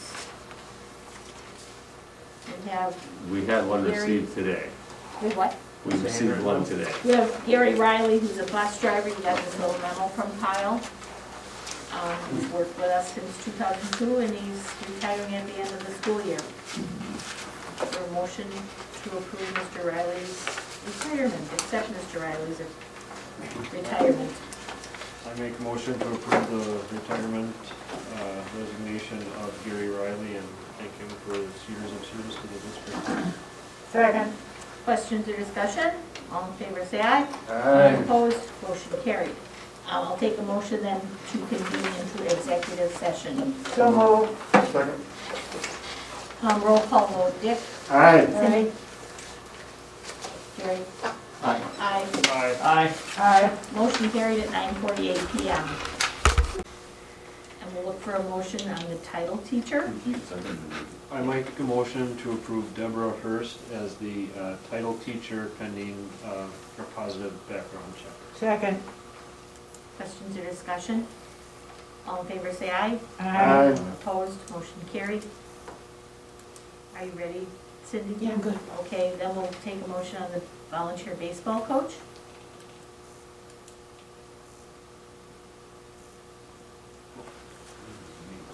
Derek His name is Neswicki. Derek Neswicki. I make a motion to approve Derek Neswicki as volunteer baseball coach pending a positive background check. Second. Questions or discussion? All in favor, say aye. Aye. Opposed? Motion carried. Our next school board meeting will be May 20th. In between there's the academic luncheon next Wednesday, then graduation on May 16th. Property, buildings, and security meeting is pending, probably about a week or two out yet, depending on when we get Like estimates probably back. April 28th. Equity committee meets next Wednesday. There is a meeting for communications, but I do not remember when it is. But it'll be in about a month. And the athletic committee will probably meet sometime in there as well. Do we continue to meet in this room, or do we go someplace else when we move into here? This may be the only room available. Yeah, because when they, this will be the location until they can get the asbestos out of the hallway. Maybe we can move over to this one. And that's not the first time he said that. Okay, is there a motion then to adjourn? So moved. Second. All in favor, say aye. Aye. Opposed? Motion carried at 9:58 PM. Yay.